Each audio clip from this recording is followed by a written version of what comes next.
Hola a todos, 반갑습니다. 스페인의 모든 것, 그 마지막 낭만에 대해서 알아보는 시간입니다. 정말 기나긴 여정이었습니다. 우리는 제1편 스페인의 역사부터 시작해서 스페인의 건축, 미술, 음악 등등의 예술과 함께 지난 시간에 스페인 사람들의 일상과 스페인 사람들이 살면서 가장 소중하게 여기는 것이 무엇인가 하는 주제를 가지고 문화에 대해서 말아봤습니다. 오늘은요, 마지막이죠. 가장 많은 분들이 고대하시고 또 기대하신 내용이실 것 같은데요. 바로 스페인의 여행과 그리고 음식에 대한 얘기를 나누는 시간입니다. 사실 여행은 곧 음식이죠.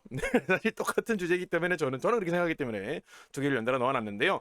오늘은요 요즘 정말 핫한 스페인의 베스트 여행지, 그리고 이 여행지에서 여러분들이 절대 놓쳐서는 안 되는 스페인을 대표하는 음식들과 이 음식들을 구성하는 가장 중요한 식재료들이 몇 가지 있습니다. 그래서 이런 식재료들에 대한 이해를 통해서, 식재료에 대한 이해를 바탕으로 여러분들이 현지에서 스페인 음식을 즐기실 때 훨씬 더 맛있게 또 느끼실 수 있기 때문에 저는 이 내용까지 한번 오늘 나눠보도록 하겠습니다. 자, 일단 첫 번째, 스페인이 여행 규모가, 관광 규모가 어느 정도인지부터 한번 알아보죠. 많은 분들이 이미 예상을 하셨겠지만 스페인은 전 세계에서 가장 인구 대비 많은 비율의 여행객을 받아들이고 있는 나라이기도 합니다. 스페인은 지난 2010년에 5,200만 명을 기록하면서 역대 최초로 인구수를 넘어서는 이 관광객을 받아들인 나라입니다. 그 뒤로 줄곧 꾸준히 상승하다가 코로나 직전인 2019년에는 8,300만 명을 기록하기도 했고요. 잠깐 주춤했다가 그 다음에 2023년에 다시 8,500만 명을 기록했고, 아마도 2024년에는 9천만 명을 훌쩍 넘었을 것으로 추산이 됩니다. 그리고 2025년 이 추세로라면 1억 명을 넘어서면서 드디어 인구의 2배를 넘어서는 관광객을 받아들이는 그런 나라가 되지 않았을까. 그래서 명실상부 세계 최강의 관광 국가라고 할 수 있겠습니다. 이러한 스페인의 한국인들의 애정 또한 역시 다양한 지표를 통해서 드러나고 있는데요. 스페인 관광청이 지난 2024년에 이제 발표한 자료에 따르면 한국인들이 2010년 이전까지는 거의 관광객이 없었거든요. 그런데 점차 갑자기 급속도로 올라가더니 한국 사람들 뭐 좋은 거 한 번 알면 우르르군요. 이런 심리가 있죠, 그죠? 2019년에 63만 명을 기록했습니다.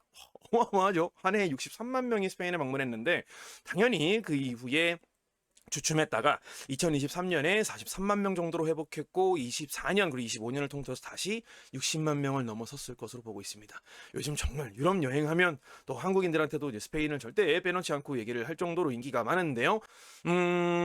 조금 더 구체적으로 살펴보면 정말 유의미한 지표가 하나 있습니다. 이게 사실 그 어떤 정부 기관이나 어떤 신뢰가 있는 이런 정식 기관이 산출한 자료는 아니지만 세계 최대의 여행 플랫폼이라고 할 수 있는 익스페디아에서 한국인들이 방문하는 유럽 국가, 그래서 한국인들이 여행하는 유럽 국가의 순위를 매겼는데, 스페인이 그 전까지는 줄곧 항상 이 순위권 밖에 있거나 아니면 해도 5, 6위 정도밖에 안 됐었어요. 근데 여러분들 보시는 것처럼 43만 명을 기록하면서 스페인이 유럽 방문하는 한국인들이 가장 많은 이 방문객을 기록하는 그런 나라가 됐습니다.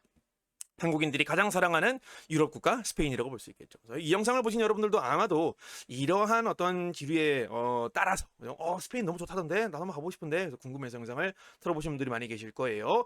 하지만 오늘 영상은 이전 4편, 이전 3편에 이어서 제가 소개해드렸던 스페인의 정말 모든 것들, 스페인의 역사부터 시작해서 예술, 그리고 여러분들이 여행을 하는 장면에서 꼭 100% 이제 1000% 이상 이 스페인의 여행을 즐기실 수 있도록 정말 중요한 내용들을 모두 다루고 그 정수로서 오늘 나누는 얘기이기 때문에 가급적이면 여러분들 시간을 좀 내셔가지고 이전 영상까지 모두 함께 시청을 해주세요.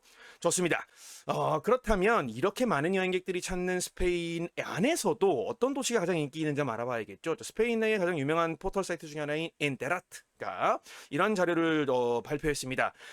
스페인에 방문하는 여행객들 중에 가장 많이 방문하는 도시의 순위를 보면 마드리드가 단연 약 1000만 명 정도로 1위였고요. 2023년 자료입니다. 그 뒤를 바르셀로나가 820만 명으로 뒤따랐습니다. 사실 대부분의 여행객들은 마드리드나 바르셀로나를 들렸다가 가는 경우가 제일 많았던 거겠죠. 그래서 유럽을 전반적으로 배낭여행을 하시는 분들이라든지 아니면 그 근방을 여행하더라도 잠깐 큰 도시를 왔다 갔다 하는 경우가 제일 많은 것 같고요. 그죠? 스페인 자체를 통째로 여행하겠다 하시는 분들이 절대 놓치지 않는 건 아마도 세비야라는 너무너무 아름다운 도시일 거예요. 저는 개인적으로 세비야 정말 좋아합니다. 네. 바르셀로나보다 세비야가 좀 더 좋은 느낌? 네, 물론 개인마다 좀 취향이 있겠지만 그 외에 대부분의 순위를 차지하고 있는 지역들은 이 대표적인 휴양지들입니다. 마요르카, 팔마 너무 유명하죠. 베니도름, 말렌시아 너무 유명하고요. 카나리아 섬들 이제 아프리카 건너편에 있는 겁니다. 유명한 휴양지들이 있고 또 그라나다가 빠지지 않았네요. 아람브라 궁전이 있는 곳이죠. 그래서 우리는요 오늘 스페인의 여행을 어떠한 방식으로 할 것이냐 제가 여러분들에게 소개해드리고자 하는 두 가지 스페인을 완전하게 이해할 수 있는 스페인을 정말 알짜배기로 여행할 수 있는 아주 짧은 시간 내에 완전하게 스페인어를 알 수 있는 그런 여행 루트를 한번 두 가지 정도 짜봤습니다. 우선 첫 번째는요, 1군 도시 여행 루트예요. 한국에서 스페인에 들어가려면 보통 직항을 기준으로는 마드리드와 바르셀로나밖에 없습니다. 그래서 저는 그나마 조금 더 가까운, 그나마 우리 입장에선 가까운 바르셀로나를 시작으로 바르셀로나에서 한 이틀 정도 즐기시고 각각의 도시마다 뭐 하루 이틀에서 3일 정도 머무신다고 생각하시고 9박 10일 정도 일정으로 바르셀로나에서 비행기를 타고 또는 기차를 타고 그라나다로 가서 아람브라 궁전 보시고 또 세비야로 넘어가서 한 이틀 보셔서 뭐 다양한 세비야의 뭐 이제 유적지들 있죠. 또 우리 세비야 대성당도 보셔야 되고요, 그죠?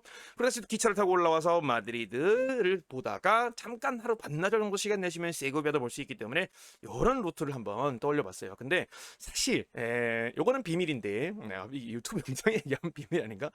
이걸 반대로 하는 게 좋습니다. 네, 왜 그러냐면 제가 오늘 소개해드리겠지만 바르셀로나는 스페인에서 가장 유명한 쇼핑의 성지예요. 그래서 바르셀로나에서 최대한 많은 쇼핑을 하셔야 됩니다.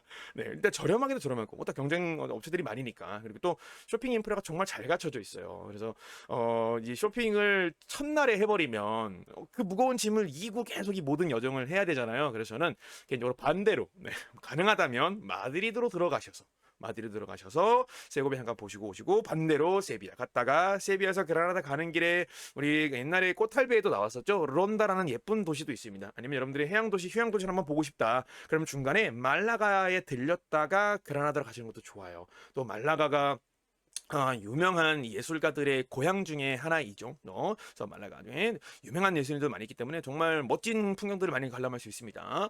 그래서 이런 반대의 루트를 타시는 것도 괜찮습니다. 마지막에 바르셀로나에서 딱 관광하시고 투어하신 다음에 쇼핑 잔뜩 쇼핑 딱 하시고 낑낑하고 이고 한국에 오시는 거죠, 그죠? 쇼핑을 좀 중요시 여긴다. 나는 쇼핑이 중요하다라고 하시는 분들은 바르셀로나 반대로 바르셀로나 마드리드 인 바르셀로나 아웃 하는 루트를 추천드려요. 어쨌든 오늘은 제가 소개해드릴 루트는 바르셀로나로 시작해서 마드리드로 끝나는 여정이기 때문에 첫 번째 각각의 도시마다 여러분들이 어떤 여행 요소들을 즐기셔야 되는지 한번 간략하게 소개해드리겠습니다. 먼저 바르셀로나입니다. 카탈루냐 자치주의 주도죠. 멋있어요. 그래서 이 바다 해안 쪽에 껴있는 이 지역은 구도심입니다. 구도심과 신도심이 확연하게 대비가 되죠. 완벽한 사각형 도시입니다. 네, 정말 이 블록의 설정이 뭐 완벽하고 깔끔하게 되어 있는 도시로 유명하죠. 그러다 보니까 이 골목골목이 다 똑같이 생겼어요. 그래서 길 읽기가 되게 좋습니다. 여러분들 주의하셔야 됩니다. 네, 항상 핸드폰 어플 잘 로밍 잘 하셔가지고 잘 보고 다니셔야 돼요. 그 가운데에 바르셀로나를 상징하는 이 세상의 랜드마크, 최고의 랜드마크 여기 사그라다 파밀리아 성당이 위치해 있습니다. 자, 이 바르셀로나는 하늘에서 보면 이렇게 생겼습니다. 네, 좀 빡빡하죠. 저 여기가 남쪽이고요, 여기가 북쪽입니다. 그래서 남쪽에 해안을 다 두고 있는데요. 보면 이 북쪽의 도시 바로 북쪽에 비교적 북쪽에 사그라다 파밀리아 성당이 위치해 있습니다. 이 사그라다 파밀리아 성당에서 살짝 남쪽으로 내려오면 아주 유명한 그라시아 거리가 있어요. 그라시아 거리. 이 거리가 사실상 명품관이라고 부르는 겁니다. 길 전체가 명품관이에요. 당연히 소개해드리겠죠, 그죠? 그라시아 거리를 쭉 지나서 여기 보이시죠? 여기 광장입니다. 카탈루냐 광장이고요. 카탈루냐 광장에서 바르셀로나 항구로 향하는 이 길, 초록초록한 길이죠. 요 길을 라스 람블라스라고 부르는 거예요. 그래서 많은 분들이 여기 뭐가 대단하게 특별한 게 있어라고 싶지만 정말 유명한 보물들이 많이 위치해 있는 곳입니다. 그리고 또 여기 쭉 직진하다 보면 남쪽으로 콜럼버스 기념비가 있는 바르셀로나 항구가 있습니다. 바르셀로나 항구에서 투어가 끝나는 게 아니고요. 항구에서 남쪽으로 내려가다 보면 여기 신기한 언덕 같은 게 있습니다. 이게 바로 몬주익 성이 위치한 몬주익 언덕이에요. 여기까지 즐기고나시면 요 근방에서도 많은 어떤 이 관광 상품들 또 그리고 쇼핑의 성지들이 굉장히 많이 있기 때문에 여러분들 이런 루트를 한번 저는 짜보시면 좋을 것 같다는 생각이 들었어요. 자, 첫 번째 바르셀로나에 도착하신다면 바르셀로나는 사실상 가우디 투어를 하지 않을 수가 없죠. 여러분들이 자유여행을 떠나신다고 하더라도 가우디 투어만큼은 저는 직접 현지에서 활동하시는 여러 가이드분들의 지도를 받아서 안내를 받아서 투어를 하시는 걸 추천드립니다. 여러분들 당일 상품으로 얼마였더라? 뭐 4만 원, 5만 원? 뭐 비싸도 한 10만 원 정도 수준이면 그냥 당일 반나절 투어를 할 수 있어요. 그래서 대부분의 가우디 투어들은 가장 도심지에 밀집해 있는 아까 말씀드린 그라시아 거리죠. 그 그라시아 거리에 있는 까사바띠오부터 시작합니다. 까사바띠오에 대한 내용은 우리 건설편에서 아주 자세하게 설명드렸기 때문에 자, 여기서 보통 이제 실내 뭐 구경을 통해서 지나가다가 똑같은 그라시아 거리에 있는 까사밀라를 향하게 되고요. 그리고 보통 여기서 버스를 타고 너무너무 유명한 구엘 공원을 갑니다. 그래서 살바도르 달리가 여기서도 뭐 사진도 찍고 하니까 유명합니다. 사람 엄청 부쩍부쩍 거려요. 정말 동화 같은 마을이에요. 너무 예쁘게 지어놨습니다. 사실 이 구엘 공원을 제가 건축편에서 설명을 안 드렸는데 사실 어떤 예술적인 정말 감각이 뛰어나게 잘 반영된 너무 멋있는 공원이지만 사실 이건 대규모 상업 도시를 만들기 위한 어떤 그 사업이었어요. 사실 이제 망한 사업이긴 한데 이 구엘이라는 아주 유명한 갑부죠, 그죠? 건축편을 보신 분들 기억하실 겁니다. 이 구엘이라는 사람이 나하고 같이 사업 한번 해보자 가우디. 그래가지고 여기 딱 바르셀로나의 가장 끝 안쪽이에요. 바르셀로나 가장 안쪽입니다. 그래서 여기 북서쪽이겠죠. 저기 딱 선이 언덕이 하나 있는데 거기다가 딱 이렇게 복합 주택을 지어놨어요.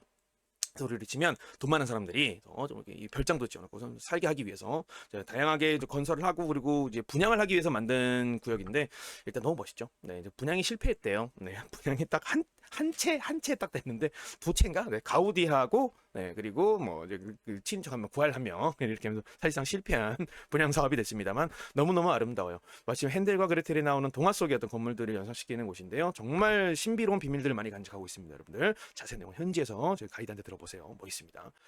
조금 더 구엘공원 구경해 볼까요? 이렇게 생겼습니다. 너무 멋있죠. 네, 뭔가 역시 가우디의 이제 독보적인 또 건축 스타일이 잘 드러나는 어떤 특징들이 몇 개 보입니다. 이렇게 아치형을 그려놨습니다만 아주 곡선이 아주 아름답게 잘 배치가 되어 있죠. 그래서 계단부터 계단 난간까지 해가지고 굉장히 유명한 물들이 많기 때문에 유명한 어떤 포인트들이 많아서 여러분들 꼭 구엘공원까지 구경하고 오시길 바라고요. 역시 빼놓을 수 없죠. 항상 가우디 투어의 정수, 가우디 투어의 마무리, 클라이맥스는 사그라다 파밀리아 성당입니다. 이 사그라다 파밀리아 성당의 어떤 건축학적인 또는 예술적인 어떤 평가나 설명에 대해서는 당연히 건축편에 자세히 설명을 드려 놓았고요. 이 바르셀로나의 사그라다 파밀리아는요, 입장이 항상 그 미리 예매한 사람들만 갈 수 있습니다. 그래서 여러분들 가우디 투어를 신청한다고 자동으로 이렇게 입장이 되지 않아요. 그래서 미리 여러분들이 투어하는 날에 맞춰서 입장권을 온라인으로 예매를 해두셔야 됩니다. 그래서 온라인 예매를 하시면서 꼭 안에서 기왕 가본 김에 내부까지 들여다보실 수 있도록. 여러분들은 이미 건축편을 보셨다면 그 누구보다 사그라다 파밀리아를 제대로 즐기시고 만끽하실 수 있을 거기 때문에 꼭 들어와서 보시길 추천드리고요. 그 이어지는 곳에서 이 사그라다 파밀리아에서 그라시아 거리를 쭉 따라서 쭉 남쪽으로 내려 동쪽으로 쭉 가다 보면 만나는 곳이 바로 카탈루냐 광장이에요. 카탈루냐 광장 아주 역사적으로 또 문화적으로 의미가 깊은 곳입니다만 크게 대단할 건 없습니다. 다만 뭐 주변에 있는 건물들이 뭐 400년짜리도 있고 뭐 300년짜리도 있고 엄청 오래된 건물들이 있다는 거 정도. 네, 뭐 스페인의 300년짜리 건물은 뭐 흔한 거니까요. 네. 네. 어쨌든 이 카탈루냐 광장을 기준으로 여기입니다. 여기 카탈루냐에서 그라시아가에서 쭉 오시면 이 카탈루냐 광장이 이렇게 보여요. 이 조형물을 먼저 만나보시게 될 거예요. 그래서 쭉 가로질러 가시면 여기에 이제 뭐 카탈루냐 바르셀로나 시청이 있고요. 여기 나무가 올고진 곳이 라스 람블라스 거리예요. 이 거리가 낮에 보면 이렇게 보입니다. 너무 멋있죠. 네, 물론 어느 나라에나 있는 뭐 이런 명품 우리 명동거리 같은 느낌으로 어느 나라에 이런 뭐 대로변이 있죠. 강남에도 있고요. 그런데 뭔가 느낌이 달라요. 네, 뭔가 느낌이 아주 산들산들 바람도 불고 날씨도 좋고 이 푸릇푸릇 나무들이 너무너무 가로수들이 멋지게 딱 한 줄로 쭉 배열돼 있어서 사실 이 람블라스라는 건 그 한번 강물이 범람하고 나면 그리고 다시 범람하는 후에 물이 빠지고 나면 강물이 흘렀던 길이 남잖아요. 그 길을 스페인어로 람블라라고 합니다. 이 람블라가 이제 연달아 이어서 이제 바다로 향하는 길이었던 거죠. 그래서 거기가 자연스럽게 상업지구로 설정이 되면서 아주 바르셀로나의 상징과 같은 그런 거리가 됐습니다. 이 거리에 가보시면 뭐 길거리 약사도 많이 있고요. 벤치도 많이 있어서 앉아서 잠깐 뭐 주변 구경을 하시고 또 경치도 구경하시고 또 다양한 명품 매장, 레스토랑, 바 뭐 없는 게 없습니다. 네, 정말 좋습니다. 그래서 여러분들 가셔가지고 잠깐씩 한번 구경해 주시고 해보시면 좋을 것 같고요. 사실 이 람블라스 거리를 가졌을 때 제가 여기 사진으로는 준비 안 해드렸습니다만 숨은 보물들이 있습니다. 여러분 그 건축편에서 혹시 기억나시나요? 구엘 궁전이라고? 구엘 궁전이 람블라스 거리에서 쭉 직진해서 한국까지 가시면 이렇게 그 카탈루냐 광장에서 람블라스 거리로 끝에 가보면 콜럼버스 기념비가 있습니다. 그 바르셀로나 항구에 기념비 가기 조금 전에 오른쪽으로 길을 딱 꺾어 들어가시면 구엘 궁전이 있어요. 네, 이 거리에 있습니다. 그래서 구엘 궁전도 보셔야겠죠. 여기는 뭐는 대규모 인원들이 막 몰려 들어와가지고 차로 이동하거나 버스로 이동할 수 있는 어떤 요건이 잘 안 됩니다. 앞서 보신 것처럼 이 람블라스 거리는 보행자 위주의 도로예요. 그래서 양 끝쪽에 차도가 있습니다만 대부분 다 1차선이에요. 왕복 2차선. 그래서 차로는 거의 여기를 들어가서 보기 힘들고 대부분 다 걸어서 여행을 해야 됩니다. 그래서 이 구엘 궁전을 가우디초에서 아쉽게도 설정하기 힘들어요. 그래서 일정에 넣어서 하기가. 여러분들 람블라스 거리 구경하시면서 구엘 궁전 꼭 보시고요. 그리고 여러분들 지도에서 잘 찾아가 보세요. 왼쪽에 정말 이게 이런 데 있었어 싶을 정도로 뭐 그냥 별거 아닌 골목길을 딱 들어가면 안에 건물들 사이에 배치된 공원이 하나 있습니다. 조그만한 공원이에요. 그 공원에 가우디의 최초의 작품 가우디 가로등이 있습니다. 그 가로등을 못 보고 람블라스 거리를 그냥 뭐 별거 없던데요. 네, 이런 분들이 계세요. 그러면 안 되죠. 네, 얼마나 그 가치 있는 보물들이 숨겨져 있는데 꼭 보고 오십시오. 네, 그래서 이 영상을 보신 분들은 많은 분들이 놓치는 보물들을 보고 오시는 겁니다. 람블라스 거리 그냥 뭐 어디나 있는 그런 거리네 이런 거 생각하시면 안 돼요. 네, 가우디가 숨겨놓은 곳곳에 숨겨놓은 아름다운 보물들이 있습니다. 꼭 보고 와주시기 바라고요. 그래서 이 콜럼버스 기념비를 방문하시고 다시 남쪽으로 좀 내려가다 보면 이렇게 몬주익 언덕이 있는 몬주익 성이 보이죠. 그래서 몬주익 성은 앞서 말씀드린 이 문화편에서도 보신 것처럼 9월 24일 엄청난 폭죽 축제 그리고 너무 로맨틱하죠. 이 몬주익 언덕을 함께 건넌 커플은 반드시 생애 한 번 더 커플이 되어서 이렇게 오르게 된다는 그런 전설이 있는 곳이죠. 몬주익성 같이 즐겨주시고요. 몬주익성 걸어 올라가나요? 아니요, 케이블카 있습니다. 네, 여러분 제발 케이블카 타고 올라갔다가 편안하게 여행하시면 됩니다. 그런데 그 몬주익성에서 내려와서 살짝 다시 이제 동남쪽으로 서남 쪽으로 다시 딱 이 도심 쪽으로 가시다 보면 이런 건축물이 하나 보입니다. 이걸 바로 아레나몰이라고 해요. 생김새는 뭔가 아라베스크 문양이 있고요, 그죠? 네, 밝은 문양 딱 있습니다. 뭔가 아랍식의 건물인가? 네, 사실 그렇진 않고요. 역사적으로는 뭐 유사한 유래를 가지고 있습니다만 이거는 디자인적인 요소고 사실 이 건물은요 투구장이었습니다. 투구장. 네, 이 바르셀로나는 스페인 내부에서도 투구 경기가 정말 너무 잔인한 어떤 스포츠다, 동물 학대다라고 판단을 해서 2012년부터 투구를 금지를 했는데 스페인 내부에서는 가장 먼저 투구를 금지한 도시입니다. 그래서 여러분들이 바르셀로나에서는 투구 경기를 볼 수가 없어요. 네, 사실 바르셀로나가 투구를 금지한 건 뭐 이런 분명 그런 어떤 모럴에 대한 도덕적인 이유도 있겠지만 마드리드가 아직 하니까 네. 그래서 바르셀로나는 반대해야겠죠. 네, 그래서 이런 설이 있어요. 그래서 바르셀로나가 1+1이 2다 그러면 마드리드는 3이다 이러고 이제 2 곱하기가 3이다 그러면 바르셀로나 아니야 뭐 6이야 이러고 서로 정반대한다는 그런 어떤 유명한 교훈이 있죠. 어쨌든 이 투 경기장을 대규모 쇼핑몰로 개조했습니다. 내부에 보시면 멋있죠, 그죠? 네, 여기 안에서 뭐 대부분 정말 독특한 어떤 분위기 안에서 다양한 쇼핑을 즐기실 수 있는데 다른 지역보다 이 쇼핑몰 안에는 조금 더 좀 가격대가 저렴하고 또 어떤 실용적인 어떤 물품들을 많이 찾아볼 수 있어요. 그리고 또 여러분들이 여행을 하시면 또 어느 정도 한도까지는 우리 그 비과세잖아요. 세금의 면세를 받을 수 있죠. 그래서 여러분들 여기 한번 꼭 들려보셔가지고 좀 신비로운 여기 투구장을 어떻게 개조를 했을까 쇼핑몰로 한번 보시고 또 쇼핑을 즐겨주시면 좋을 것 같아요. 그런데 사실 바르셀로나의 쇼핑이라고 한다면 파세익 데 그라시아. 네, 파세익이 카탈루냐어로 길을 의미해요. 길, 도로, 산책길을 의미하는 건데 도로명 앞에 굉장히 많이 사용됩니다. 영어로 치면 뭐 에비뉴 스트리트 정도가 되겠죠, 그죠? 스트리트 오브 그라시아입니다. 그라시아는 은혜, 은총이라는 뜻이니까 명품의 은총이 내렸나요? 샤넬, 프라다, 자라, 뭐 이게 마시모 두티? 저는 모르는 브랜드랬는데 여성분들한테 들어보니까 똑같은 자라 브랜드인데 뭐 조금 상위 클래스? 좀 상위 호환하는 그런 레벨의 어떤 쇼핑몰이라고 하는 그 브랜드라고 알고 있습니다. 네, 그래서 여러 명품관들이 그냥 길거리에 놓여 있습니다. 네, 정말 우리는 백화점에 가야만 1층에서 딱 볼 수 있는 것들이 그냥 길바닥에 놓여 있어요. 그래서 걸어다니다 보면 명품관들이 즐기는 것을 한번 즐겨볼 수 있습니다. 자, 이렇게 바르셀로나는 쇼핑을 하셔야 제대로 된 마무리가 되는 건데 이렇게 바르셀로나 투어 투어가 끝나고 나면 그라나다로 한번 내려가 볼게요. 비행기를 타고 국내선 비행기를 타고 가실 텐데 그라나다, 안달루시아의 너무너무 아름다운 보석 같은 도시죠. 아람브라 궁전이 있는 곳입니다. 이미 아람브라에 대한 소개는 제가 여러 번 드렸습니다만 이 그라나다에 방문하시면 어떤 식으로 그라나다를 즐겨야 되느냐 역시 전경 사진을 보고 한번 설명드려볼게요. 여기 보면 누가 봐도 성당 같은 게 보이시죠? 그리고 딱 봐도 이게 아람브라 궁전입니다. 네, 그라나다 도시에서 가장 높은 곳에 높은 언덕에 딱 그 능선에 성이 자리 잡고 있어요. 당연히 군사적인 어떤 방어 역할을 또 했어야 됐기 때문에 당연히 높은 지대에 건설이 되었죠. 이 그라나다에서 가장 중요한 거라고 하면 아람브라 궁전일 텐데 아람브라 궁전을 도착하는 방법은 여러 가지가 있습니다만 아람브라 궁전 앞에 이 길이 카톨릭 공동왕 길이에요. 카톨릭 공동왕 길이라는 이름을 가지고 있는데 이 길이 사실 그라나다에서 가장 중요한 길 중에 하나입니다. 그리고 이거는 가로지르는 이 길도 마찬가지지만 이 길이 역사적으로 굉장히 상징적인 곳입니다. 여러분 기억나시죠? 역사편에서 카톨릭 공동왕이 1492년 마지막으로 아람브라 왕국의 왕에게 우리 그라나다 왕국의 왕에게 열쇠를 건네받는 그 장면. 그래서 그 열쇠를 건너받는 그 과정에 걸어갔던 길이 이 길이었다고 해요. 그래서 이 길을 쭉 가다 보면 아람브라 궁전이 딱 보입니다. 물론 아람브라 궁전은 현재 이쪽으로 들어가셔야 돼요. 입구는 이쪽입니다. 그래서 이런 카톨릭 공동왕 길을 가지고 여러분들이 많은 어떤 호텔들이나 레스토랑들, 바를 즐길 수 있는데요.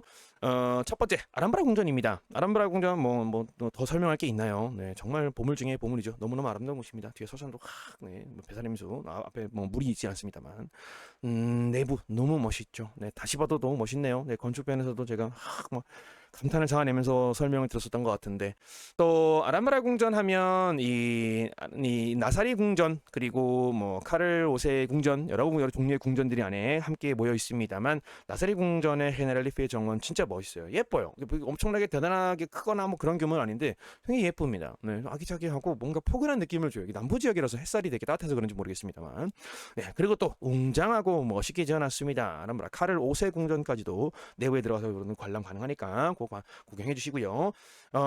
제가 여러분들에게 한번 소개해드린 적이 있는데요. 혹시 이 영상에 처음이신 분들을 위해서 아람브라 궁전 안에도 호텔이 있어요. 여러분들이 그라나다 아람브라 궁전을 가보신다면 정말 특별한 경험 아닐까요? 저는 아직까지는 한 번도 이 궁전을 이용해 본 적은 없습니다만 너무너무 가보고 싶어요. 너무 가보고 싶습니다. 네, 뭐 이 호텔 자체가 엄청 뭐 대단한 뭐 5성급 호텔이나 그러진 않아요. 근데 그냥 뭐랄까요? 아라비안 나이트 영화를 찍는 느낌? 네. 그 세계 안에 들어가서 뭔가 아주 특별한 경험을 할 수 있기 때문에 미리 여러분들 예매를 하시는 분들이라면 그라나다를 방문하시는 일정에 맞춰서 이 호텔까지 이용해 보시면 좋을 것 같습니다. 그런데 대부분 다른 어떤 호텔에 머무시면서 이 아람브라 궁전을 투어를 하시면 정말 많은 시간이 걸립니다. 네. 너무 넓어요. 볼 것도 많고요. 진짜 다 본다 그러면 한 5시간? 너무 힘들죠. 근데 이 힘듦을 달래줄 보물 같은 곳이 또 있습니다. 제 그라나다 아니면 이런 데 없을 것 같은데 하만 알 안달루스라는 이름을 가진 스파가 있습니다. 사진 보세요. 너무 멋있지 않나요? 이 하맘이라는 이 표현이 아랍어로 뭐 목욕탕, 뜨겁게 하다, 뭐 뜨거운, 뭐 찜기 이런 의미를 가지고 있다고 해요. 그래서 안달루스의 목욕탕, 대중 목욕탕이라는 뜻으로 예전부터 사용이 됐던 것으로 추정이 되는데 내부 디자인이 정말 그냥 이슬람이에요. 네, 스페인에 왔는데 아랍에 온 것 같은 느낌. 물 너무 맑죠. 조명 너무 아련하고요. 너무 멋있습니다. 그래서 천장까지 딱 디자인을 너무 멋지게 해놨죠. 다른 전경을 보면 이런 스파도 있습니다. 와. 여기 들어가고 뜨끈한 물에 쫙 몸 지지시고 그죠? 스파 딱 하신 다음에 여기서 마사지도 딱 받으시고 그러면 피로가 싹 풀리겠죠, 그죠? 아랍을 열심히 투어했으니까 힘도 못 미끌고 스파 마사지 받으시고 그리고 나오면 배가 고플 거예요. 네, 당연히 레스토랑 달고 또 따베오 하셔야겠죠. 스페인에 왔으니까. 근데 그라나다에서 제가 꼭 강력 추천드리고 싶은 레스토랑이 하나 있어요. 좀 후원 이런 거 아닙니다. 네, 광고 아니에요. 라 오텐티카 카르멜라라는 이름의 레스토랑이 있어요. 이 레스토랑도 아까 말씀드린 그 카톨릭 공동왕 길 정중앙에 있습니다. 그래서 인터넷 찾아보시면 바로 발견 가능하실 텐데 저는 되게 우연히 찾았어요. 그라나다를 이제 여행을 다 마치고 다음날 점심을 먹고 이제 기차를 타고 이동을 할 계획이었는데 배가 고프니까 레스토랑을 가야 되잖아요. 그래서 어디서 먹을까? 그래서 봤더니 그냥 눈에 띄었어요. 그냥 여기 뭐 메뉴나 좀 볼까 해서 메뉴를 딱 봤더니 뭐 괜찮을 것 같아서 먹었는데 너무 맛있는 거예요. 그리고 들어가서 보니까 한국어 메뉴판도 있습니다. 그래서 너무 맛있고 너무 친절하고 제가 서비스도 많이 받았거든요. 그래서 이것도 먹어보세요, 저것도 먹어보세요 막 하면서 너무 친절하고 음식이 일단 너무 맛있었어요. 그래서 알고 봤더니 제가 공부를 한번 해봤어요. 너무 신기해서 한국어 메뉴판이 있지? 생각이 들어서 이 그 까르멜라는 일반적으로 현재는 사람의 이름으로 많이 쓰이는 표현인데요. 사실 라틴어로는 까르멜루스라는 표현이 하나님의 포도밭, 그래서 과수원, 아주 기름진 땅을 의미하는 이름입니다. 그래서 이런 이름을 가진 사장님이 계셨나 했어요. 그래서 까르멜라라는 이름, 찾아볼까 해서 공부를 해봤더니 그라나다에서 1등, 제일 가는 레스토랑 요식업 그룹이 레스타우란테스 까르멜라라는 회사래요. 근데 이 기업의 창업주가 어머니의 성함이 까르멜라 시반토스 니에토라고 하는 분이래요. 그래서 어머니가 내 음식에 모든 영감을 주신 분이기 때문에 어머니 이름을 기리기 위해서 까르멜라로 이름을 지었다고 합니다. 여러분들 가시면 이 레스토랑 꼭 한번 이용해 보세요. 진짜 괜찮습니다. 네. 사실 다양한 레스토랑들이 바들이 있어서 이것저것 막 도전을 하시다 보면 많은 실패를 겪을 수 있잖아요. 여기는 아마 그러지 않을 거예요. 네, 강력 추천드립니다. 자, 그런데 여러분들 그라나다에 가시면 꼭 즐기고 오셔야 되는 것이 있습니다. 그라나다에 엘비라라는 이름을 가진 거리가 있어요. 그라나다의 따페오는 어느 지역보다 특별합니다. 왜냐면 술을 한 잔 주문하면 따빠 하나가 무료예요. 정말 혁신적입니다. 네, 그래서 오늘 술 한 잔 딱 시키면 그냥 공짜 나와요. 술 더 시키고 또 나와요. 그럼 안주가 딱 모자라잖아요. 안주를 조금 더 시켜요. 안주가 남고 술이 모자라나요? 그럼 술을 하나 더 시켜요. 술을 하나 더 시켰더니 안주가 또 오네? 그러면서 계속. 네, 과하면 안 좋은 건데. 네, 그런 곳입니다. 엘비라 거리 꼭 한번 즐겨보고 오세요. 저녁 시간대에. 네. 자, 이렇게 그라나다 여행을 마치고 나서 우리는 세비야로 한번 옮겨볼 텐데요. 네, 안달루시아의 주도죠. 세비야는 너무너무 많은 보물들을 간직한 곳입니다.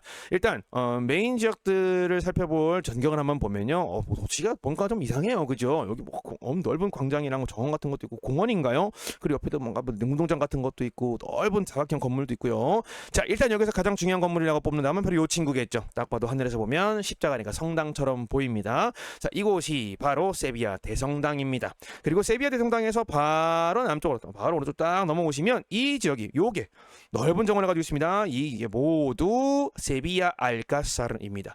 알카사르는 원래 아랍어로 카스르, 알카스르, 무슨 캐슬 같은 느낌 나지 않으세요? 그래서 원래 정치, 종교 지도자들이 거주하던 성, 캐슬입니다. 캐슬을 라틴어로 알카스르라고 하는데 이 알카스르들을 스페인이 다시 레conquista를 통해서 스페인을 재정복하면서 여기다가 자신들의 궁전을 세우기도 하고 관광지를 만들기도 하고 좀 휴양지를 만들기도 하고 그래서 왕궁의 어떤 왕실의 재산으로 편입이 되면서 우리는 이렇게 알카사르라는 스페인어 표현으로 이제 부르게 됐습니다. 세비야 알카사르 바로 옆에 있어요. 그래서 대성당 보시고 난 다음에 알카사르 딱 보시면 되는데 알카사르의 또 메인 이벤트들 이따가 보여드리겠습니다. 그리고 다시 남쪽으로 쭉 내려가다 보면 여기 스페인 광장이 있습니다. 스페인에서 가장 큰 광장 중에 하나로 꼽히는 곳인데요. 여기는 지금 빛으로 초록색으로 보입니다. 이게 인공 호수예요. 호수라고 해야 될까요? 신의 냇물이라고 해야 될까요? 호수입니다. 그러면 실제로 가서 보시면 푸릇푸릇한 물이지 이렇게 초록초록한 물이 아니에요. 그죠? 여기서 이끼가 좀 많이 꼈나? 이 사진을 찍었을 때. 어쨌든 스페인 광장입니다. 세비야에 가신다면 대부분의 경우에 이 세비야 대성당 주변에 있는 호텔을 아마 잡게 되실 거예요. 저는 세비야 대성당 근처 호텔을 잡는 걸 추천드립니다. 이 주변이 가장 관광적으로 상업적으로 많이 발달된 곳이기 때문에 그냥 지근거리에서 즐길 거리들이 되게 많아요. 먹거리도 많고 놀거리도 많고 쇼핑한 거리도 많고 그래서 저는 세비야 대성당 주변 이 지역을 추천드리고요. 세비야 대성당 너무 유명하죠. 화질은 좋지 않습니다. 죄송합니다. 저작권 문제로. 세비야 대성당은 전 세계에서 세 번째로 가장 큰 대성당 중에 하나고요. 히랄다 보입니다. 여기도 올라가시면 세비야 전경이 모두 다 보이는 좀 멋진 경험을 할 수 있고요. 이 세비야 대성당 오른쪽에 있는 요 건물 별거 아닌 것 같잖아요. 그래서 요게 저한테는 정말 특별한 의미를 주는 그런 공간이었습니다. 이 건물이 인디아, 그래서 사실 이게 스페인 사람들은 특히 이 콜럼버스가 지구를 반대로 돌면 인도가 나을 거라 생각했잖아요. 그래서 이 아메리카 사람들을 인디언이라고 불렀던 거예요. 인도 사람인 줄 알고. 그래서 저는 여기는 기록관입니다. 기록관. 중남미 어떤 식민지 역사 탐사부터 식민지화 역사까지 모든 기록들을 보관하고 있는 유명한 곳이에요. 여기에 진짜 유명한 세계적인 어떤 해전사에 유명한 획을 그었던 또 좀 스페인이 중남미의 전 지역을 이 식민지화하게 되는 그 근거가 되는 토르데시아스라는 유명한 유명한 조약의 원본이 여기 있어요. 저한테는 되게 특별한 곳이었는데 혹시 여러분들 저기 역사 좋아하시는 분들 또 해군사 또는 뭐 이 바다의 역사, 세계사에 관심이 많으신 분들은 이 공간도 한번 꼭 한번 가보셔야 됩니다. 이제 멋있는 곳입니다. 좀 문서고예요, 문서고 기록관. 자, 어쨌든 다시 세비야 성당 내부로 들어가 보면 너무 멋있는 늑제 궁력 쫙 보이고요. 높게 솟은 기둥, 두꺼운 기둥, 스테인글라스 너무 멋있어요. 그래서 세비야 대성당은 당연히 이 십자가의 하늘에서 보셨던 항공사에서 보셨던 십자가가 교차하는 지점엔 너무 멋있는 돔이 있습니다. 이 돔만 보셔도 고개를 다 꺾어가지고 피가 딱 머리에 설릴 정도로 좀 감탄을 자아내게 되는 그런 유물이죠. 그런 유적지입니다. 자, 여러분들 방문해 보시면 내부에서 즐길거리가 굉장히 많아요. 그래서 우리 꼭 건축편 함께 관람해 주시고요. 건축편을 통해서 공부해 주시고 알게 되신 많은 내용들을 통해서 100배, 만배 세비야 대성당 만끽하시기 바랍니다. 세비야 대성당 하면 이거 빼놓을 수 없죠. 콜럼버스의 광안입니다. 콜럼버스의 하늘에 왜 띄어놨을까요? 저 4개의 왕이 있었고 우리 역사편 그리고 건축편에서 다시 한번 확인해 보시기 바랍니다.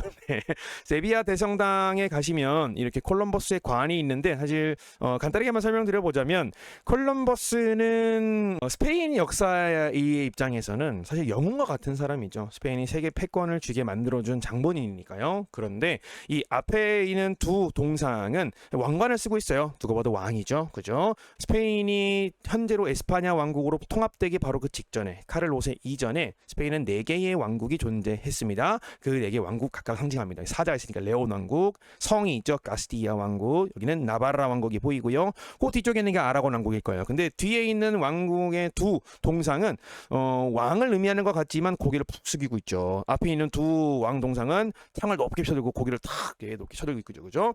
사실 이 두 나라의 왕이었던 이사벨 여왕이 적극적으로 콜럼버스를 지원했지만 두 나바라와 아라곤의 왕이었던 페르난도는 처음부터 끝까지 못마땅히 여겼습니다. 콜럼버스를요. 그래서 콜럼버스가 이사벨 여왕이 죽고 난 뒤에는 사실상 콜럼버스를 팽해버려요.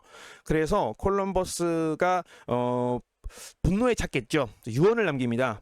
나는 절대 스페인 땅에 묻히지 않겠다. 그래서 뛰어버려요.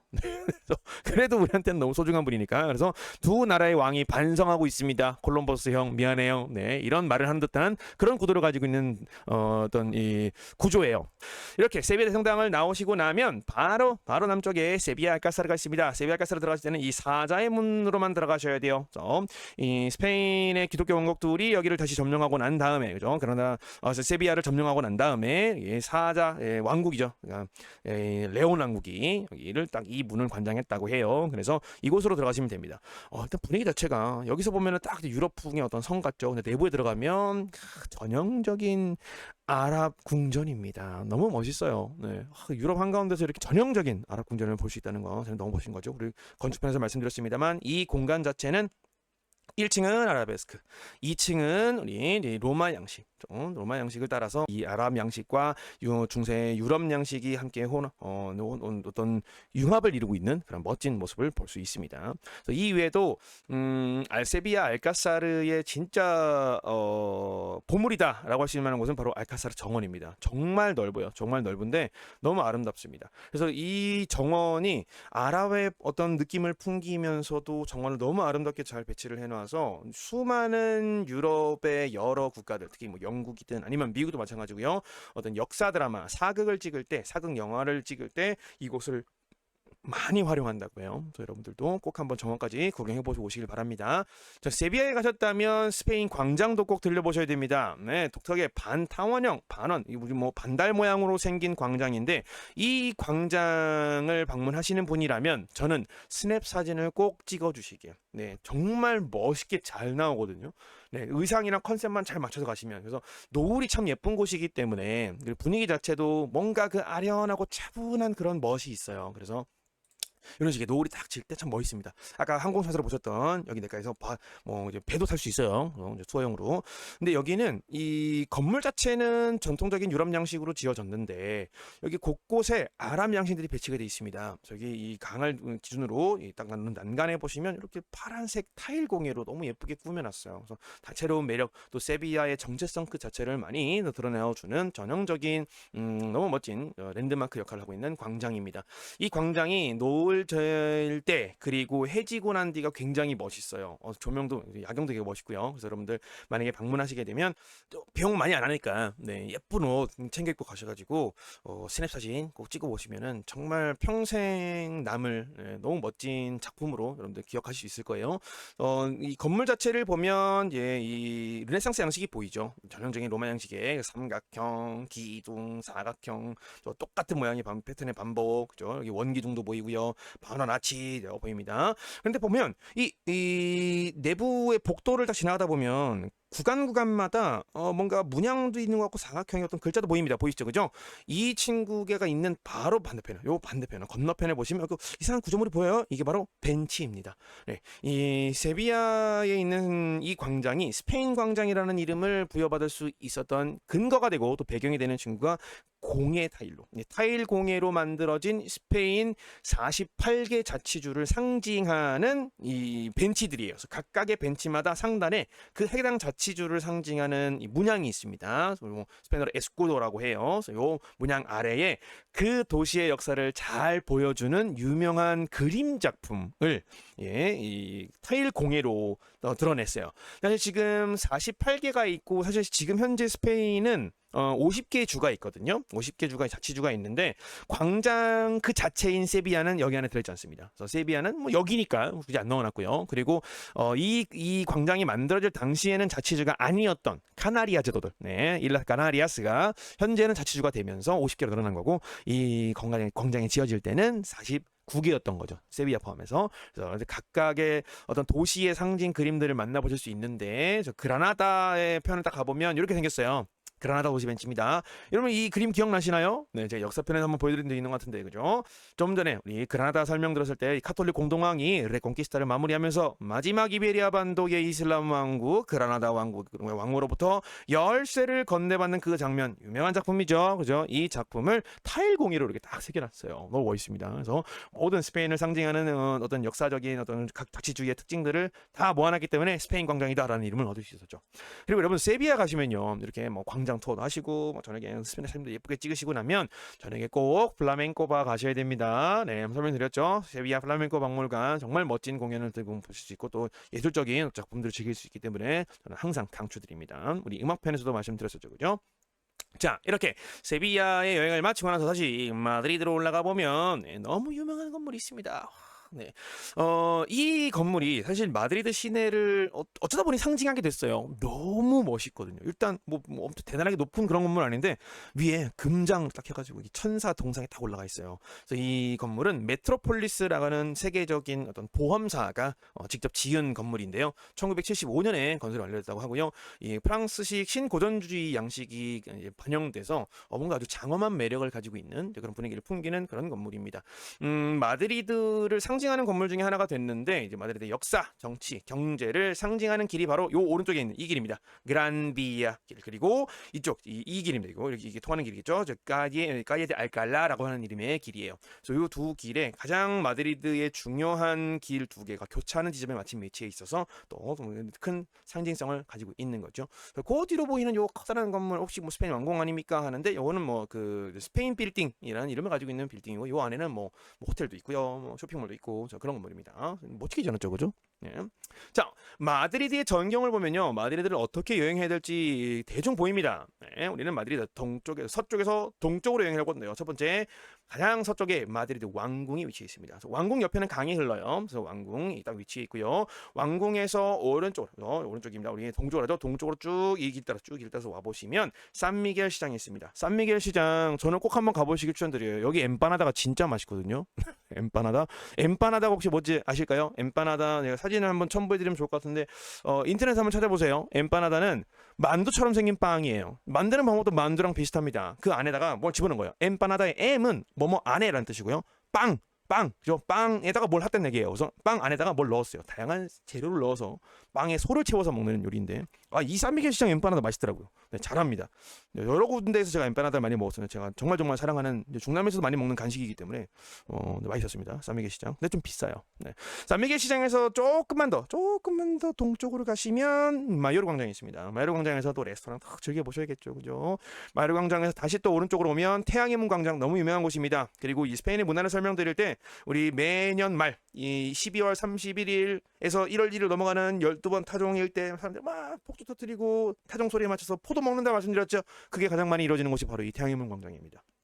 마드리드의 중심지에 있어서 태양이 딱 들어오는 곳이다. 그래서 태양의 문 광장 이렇게 설명을 많이 드렸죠. 그래서 여기가 동쪽이니까 동쪽 해가 딱 뜨면 이 태양의 문 광장을 통해서 왕궁의 태양이 들어온다. 그래서 이런 의미로 지어진 이름의 광장입니다. 이 광장에 가시면 또 킬로메트로 세로라는 표식이 가운 바닥에 있어요. 한번 찾아보시는 거 재밌어요. 꼭 찾아가 보세요. 이 마드리드가 국토의 정중심 중앙에 있다라는 것을 상징하기 위해서 마드리드 도로의 전체 중심 0km 지점이 있습니다. 그래서 딱 정중앙을 의미하는 지점. 물론 지리적으로 정중앙을 의미하지 않습니다. 도로 기준 정중앙이면은 딱 표식이 있어요. 그래서 사진도 한번 찍어보시고 내가 스페인의 중심에 왔다라고 이제 인증샷 찍어보시면 되겠죠. 태양의 문 광장에서 오른쪽으로 가시면 그란비아 교차로, 아까 보셨던 메트로폴리스 건물이 이겁니다. 이 건물이에요. 그래서 교차로를 지나서 쭉 직진하시다 보면 엄청 커다란 사거리가 하나 보여요. 이 사거리가 너무너무 중요합니다. 발음에 주의해주세요. 시벨레스 분수입니다. 시벨레스 분수. 이따가 한번 보여드릴게요. 시벨레스 분수 건너편에 바로 마주하는 편에 이 마드리드 시청이 있고요. 시청을 기준으로 다시 남쪽으로 내려가시면 그 유명한 프라도 미술관이 여기 배치되어 있습니다. 그래서 프라도 미술관에서 뒤쪽으로 가시면 레티로 공원이 있어요. 이 레티로 공원은 원래 왕궁의 사람들이 어떤 안식처, 휴식처로 사용하던 곳이에요. 스페인어로 레티로라고 하면 지금은 은퇴를 의미하는데 원래 과거에는 잠깐 직에서 내려와서 휴가를 간 상태를 레티로라고 이제 중세 스페인에서 불렀습니다. 그래서 자, 요렇게 설명드릴 수 있을 것 같아요. 네, 이거 하루 만에 다 볼 수 있을까요? 좀 힘듭니다.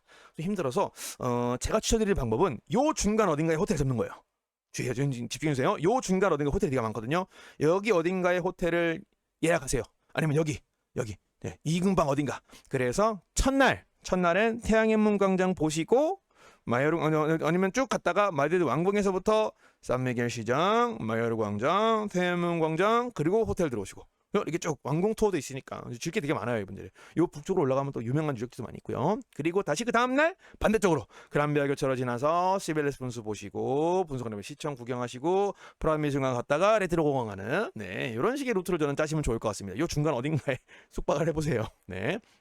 자, 그럼 이제 각각의 하나하나 매력들 찾아봐야겠죠. 이미 제가 건축 시간에 설명드렸습니다. 마드리드 왕궁은 르네상스 양식이 가미된 너무너무 멋있는 왕궁입니다. 르네상스에 약간의 바로크가 가미되어 있는 멋진 역사 유물 중에 하나죠. 그리고 이 산미겔 시장 이렇게 생겼어요. 메르카도 데 산미겔 쓰여 있습니다. 뭔가 그 시장스럽지 않아요. 네, 그래서 뭔가 지금 뭐 리모델링도 많이 하고 또 외형도 많이 갖고 그렇게 하고 있어서 조금 특별한데 독특하죠, 그죠? 아직 건설 중인 거 아니야 싶겠지만 원래 이런 모습을 가지고 있습니다. 여러분들 꼭 산미겔 시장 가셔가지고 엠파나다 하나는 드셔보세요. 그 청년 2명이 하는 집인데 진짜 맛있습니다.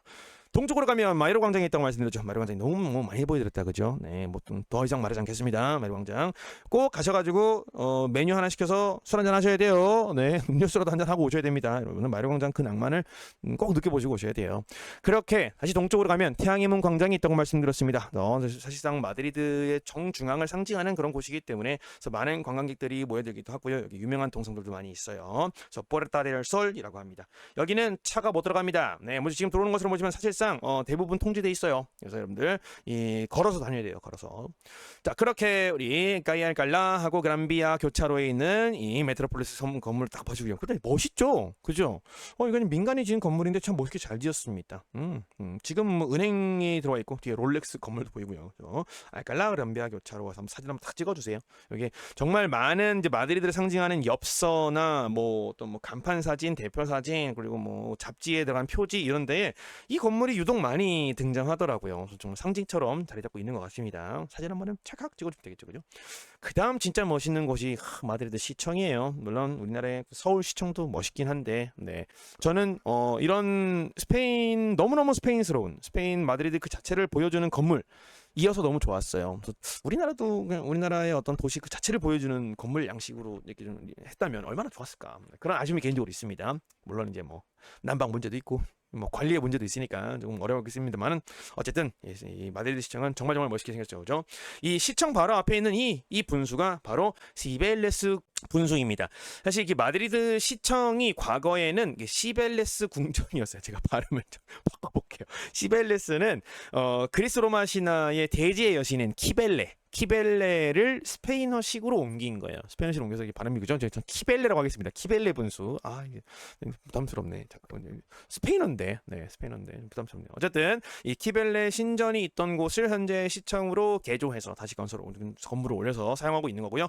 현재도 실제 시청사로서 사용되고 있습니다. 그리고 여기가 우리 엘 클라시코에서 마드리드가 뭐 경기를 한다 그러면 아니면 스페인이 월드컵에 진출했다 그러면 여기 이 광장에 다 모입니다. 이 모든 도로가 다 통제돼요. 그래서 여기에 대형 전광판 딱 시청 앞에 설치해놓고 경기를 구경합니다. 자, 이 분수도 정말 멋있게 생겼어요. 그 자세히 들여다보면 이렇게 이 여신 딱 보이죠? 키벨레 여신이 앞에 사자 2마리가 이끄는 마차에 딱 타있는 그런 모습입니다. 자, 여러분들 이 사진도 가까이 한번 찍어보시면 멋있습니다. 그래서 이렇게 이 키벨레스 분수를 기준으로 다시 남쪽으로 내려가면 프라도 미술관이 있죠, 그죠? 무세오 델 프라도 정문이고요. 프라도 미술관은 정문으로 들어갈 수 없습니다. 알고 계시죠? 정문에서 다시 왼쪽으로 쭉 들어가죠. 왼쪽으로 쭉 가세요. 가시다 보면 이렇게 반원을 돌아서 후문을 도착하게 됩니다. 후문을 가는 그 중앙에 북쪽 문에서 여기가 그 매표소예요. 표를 구매하시고 다시 나머지 길을 쭉 가시다 보면 후문 쪽에 출입구가 있습니다. 그래서 고야의 동상을 찾아가세요. 고야 어디니? 고야 어디 있어? 고야 형 어디 있어요?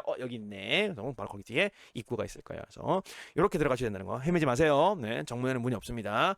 자, 프라도 미술관의 구경을 마치셨다면 많이 힘드실 거예요. 그죠? 다리도 아프고 저는 레티로 공원에 가셔가지고 너무 멋진 대도시 딱 그 중심에 숨겨져 있는 딱 중심에 자리하고 있는 이 유명한 공원을 한번 만끽해 보시면 어떨까 싶습니다. 아까 말씀드렸죠. 레티로는 원래 스페인어로 은퇴를 의미하는데 이보다 더 이전에는 그냥 휴식하는 곳, 피신하는 곳, 잠깐 직을 내려놓는 곳죠. 이렇게 레티라레가 원래 반납하다는 뜻이거든요. 영어의 리타이어하고 똑같은 뜻입니다. 그래서 이 공원이요 16세기 중반에 건설됐다고 해요. 그래서 왕실 전용 휴식처, 쉼터였던 거겠죠. 그래서 왕실만 사용하다가 1868년경에 그 공화혁명이 있었어요. 스페인의 유명한 첫 번째 공화혁명 이후에 이 위기를 느낀 왕실이 민간의 대중들에게 공공으로 공공공원으로 개방을 했습니다. 그래서 거기에서 레티로 호수 여기 보이고요. 레티로 호수 있고요. 여기에 이제 크리스탈 궁전, 벨라스케스 궁전 등 다양한 문화품들이 전시되어 있는 너무 멋진 궁전들이 있어요. 지금은 2025년 7월 기준으로 아직 공사 중인 곳들이 좀 많이 있더라고요. 그래서 이 공사가 마무리가 되고 나면 여러분들 가서 즐기시게 좋을 테니까 레티로 공원에 가셔가지고 시원한 바람, 맑은 공기 맞으시면서 휴식도 하시고 여기 이 레티로 호수는 인공 호수인데 가서 보시면 이렇게 요트를 탈 수 요트라고 보기도 그런가요? 보트를 탈 수 있습니다. 그래서 뭐 유유자적 시원하게 멋있게 주변 구경하시면서 또 유명한 동상이 딱 있습니다. 이분이 누구시냐? 바로 1800년대 후반에 굉장히 안정적인 입헌군주제를 확립하고 사실상 스페인의 근대화를 이끌었다, 근대화를 시작했다라고 이렇게 평가받고 있는 알폰소 12세 왕의 기념 동상입니다. 알폰소 12세 유명한 왕이에요. 스페인 안에서는요. 그래서 알폰소 12세를 부르는데 그래서 여기서 그냥 좀 유유자적 좀 즐기시면 너무 멋있겠죠, 그죠? 네, 프라도 미술관 아침에 보시고 오후에 딱 점심 먹고 레티로 공원 가보시는 코스 어떨까 싶습니다. 이렇게 마드리드에 대한 개괄적인 소개를 마치고 마드리드를 방문하셨을 때 차 타고 1시간, 1시간 반 정도면 세고비아 갈 수 있어요. 너무 가깝기 때문에 안 갔다 오기 좀 아깝죠. 여기까지 왔는데, 그죠? 왜냐? 전 세계에서 가장 온전한 형태로 잘 유지되어 있는 로마 시대의 유물 중에 하나인 유적지 중 하나인 이 로마 수도교가 있는 곳이기 때문에 그렇습니다. 이곳에서 딱 이 구도에서 찍을 수 있는데 멋있어요. 저도 이 구도에서 찍고 왔는데 저는 얼굴이 당시에 살이 많이 쪘을 때여서 사진으로 처음 보진 않았습니다. 죄송합니다. 자, 역시 세고비아도 전경을 보지 않을 수가 없겠죠. 세고비아를 이제 이쪽이 북쪽입니다. 위쪽이 북쪽이고 왼쪽이 서쪽, 오른쪽이 동쪽이 되겠네요. 동쪽에서 이렇게 이 선이 보이죠. 요게 바로 로마 수도교예요. 이 로마 수도교를 기준으로 이제 세고비아 도시의 마을이 이렇게 시작이 되는데 별로 크지 않습니다. 작은 마을이에요. 그래서 지금은 요 오른쪽에 주거단지가 많이, 전 동쪽에 더 주거단지가 많이 형성되고 남쪽에 형성되어 있고요. 이곳이 바로 구시가지입니다. 구시가지. 그래서 여기를 내부를 보시는 게 좋겠죠, 그죠? 이렇게 로마 수도교를 건너오면서부터는 이 내부는 차량 통제 금지 구역입니다. 차량 통행 금지 구역. 외곽으로는 다닐 수 있어요. 외곽으로는. 근데 요 내부는 절대 안 됩니다. 그래서 여러분들 딱 여기 로마 수도교가 여기 있습니다. 로마 수도교를 시작으로 딱 들어보시면 여기에 유명한 이 초입구에 로마 수도교부터 이 세고비아 도심 마을 입구 초입구에 굉장히 유명한 레스토랑들이 많이 있어요. 그래서 여기서 세고비아의 전통 음식 유명한 음식이죠. 코치니유 아사도 드셔보시기 바랍니다. 코치니유 아사도. 네. 새끼돼지 통구이. 네. 자, 여기서 이 길을 따라 갈 거예요. 이 길을 여기 레스토랑도 쫙 있으면 이 길을 따라서 수도교를 딱 보시고 쭉 따라서 이렇게 올라가세요. 이 길을 따라서 쭉 올라가다 보면 광장 하나 보이고요. 누가 봐도 뭐처럼 보이죠? 성당이죠. 네, 십자가입니다. 대성당이 딱 보여요. 저 세고비아 대성당. 십자가의 머리 부분이 항상 동쪽을 향하도록 되어 있기 때문에 그죠? 그래서 여기가 동쪽이라는 걸 어느 정도 간접적으로는 유추할 수 있는데 이 세고비아 대성당 을 지나서 쭉 직진하시면 여기가 바로 세고비아 알카사르인데요. 세고비아 알카사르 여러분들 꼭 보고 오셔야 됩니다. 특히 디즈니 좋아하시는 여성분들이라면 여러분들이 공주님이 될 수 있는 기회예요. 네, 디즈니 그 성의 모티브가 된 곳이 바로 이 세고비아 알카사르잖아요. 알카사르 보시고 난 다음에는 쭉 외곽으로 그 길을 터서 내려오시면서 오시면 좀 천천한 완만한 경사를 가지고 내려가실 수 있어요. 그래서 여기 로마 수도교 딱 끝쪽으로 내려서 사진 딱 찍고 다시면 딱 일정이 마무리가 되겠죠. 그죠? 사실 이 세고비아도 차량을 태워서 함께 가이드를 해주는 분들이 계세요.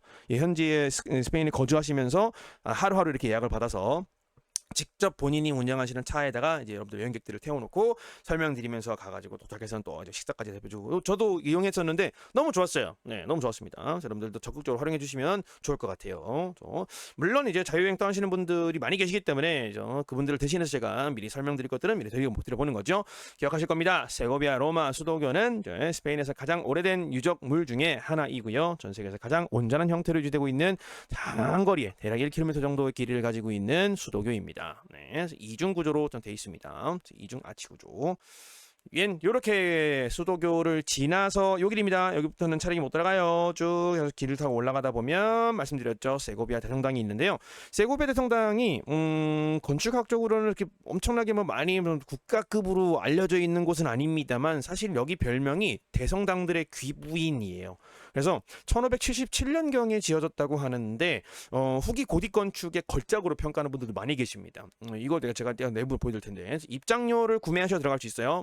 현장에서 5유로, 네, 7유로 이 정도 합니다. 그래서 성인 기준으로요. 여기 외부에서 보시면 성당이 좀 다른 각도로 보면 여기 탑이 하나 보이죠, 그죠? 요 탑이 내가 딱 보니까 뭐가 있는 것 같아요. 여러분들 딱 보이시죠? 이 자리가 무슨 자리였던 것 같다? 네, 모스크가 있던 자리였습니다. 네, 모스크가 있던 자리에 이 모스크를 사람들에게 여기 이제 곧 예배 있습니다. 오세요라고 알리는 용도로 사용했던 미나레 첨탑. 이 첨탑을 이제 종탑으로 바꿔놓은 거죠.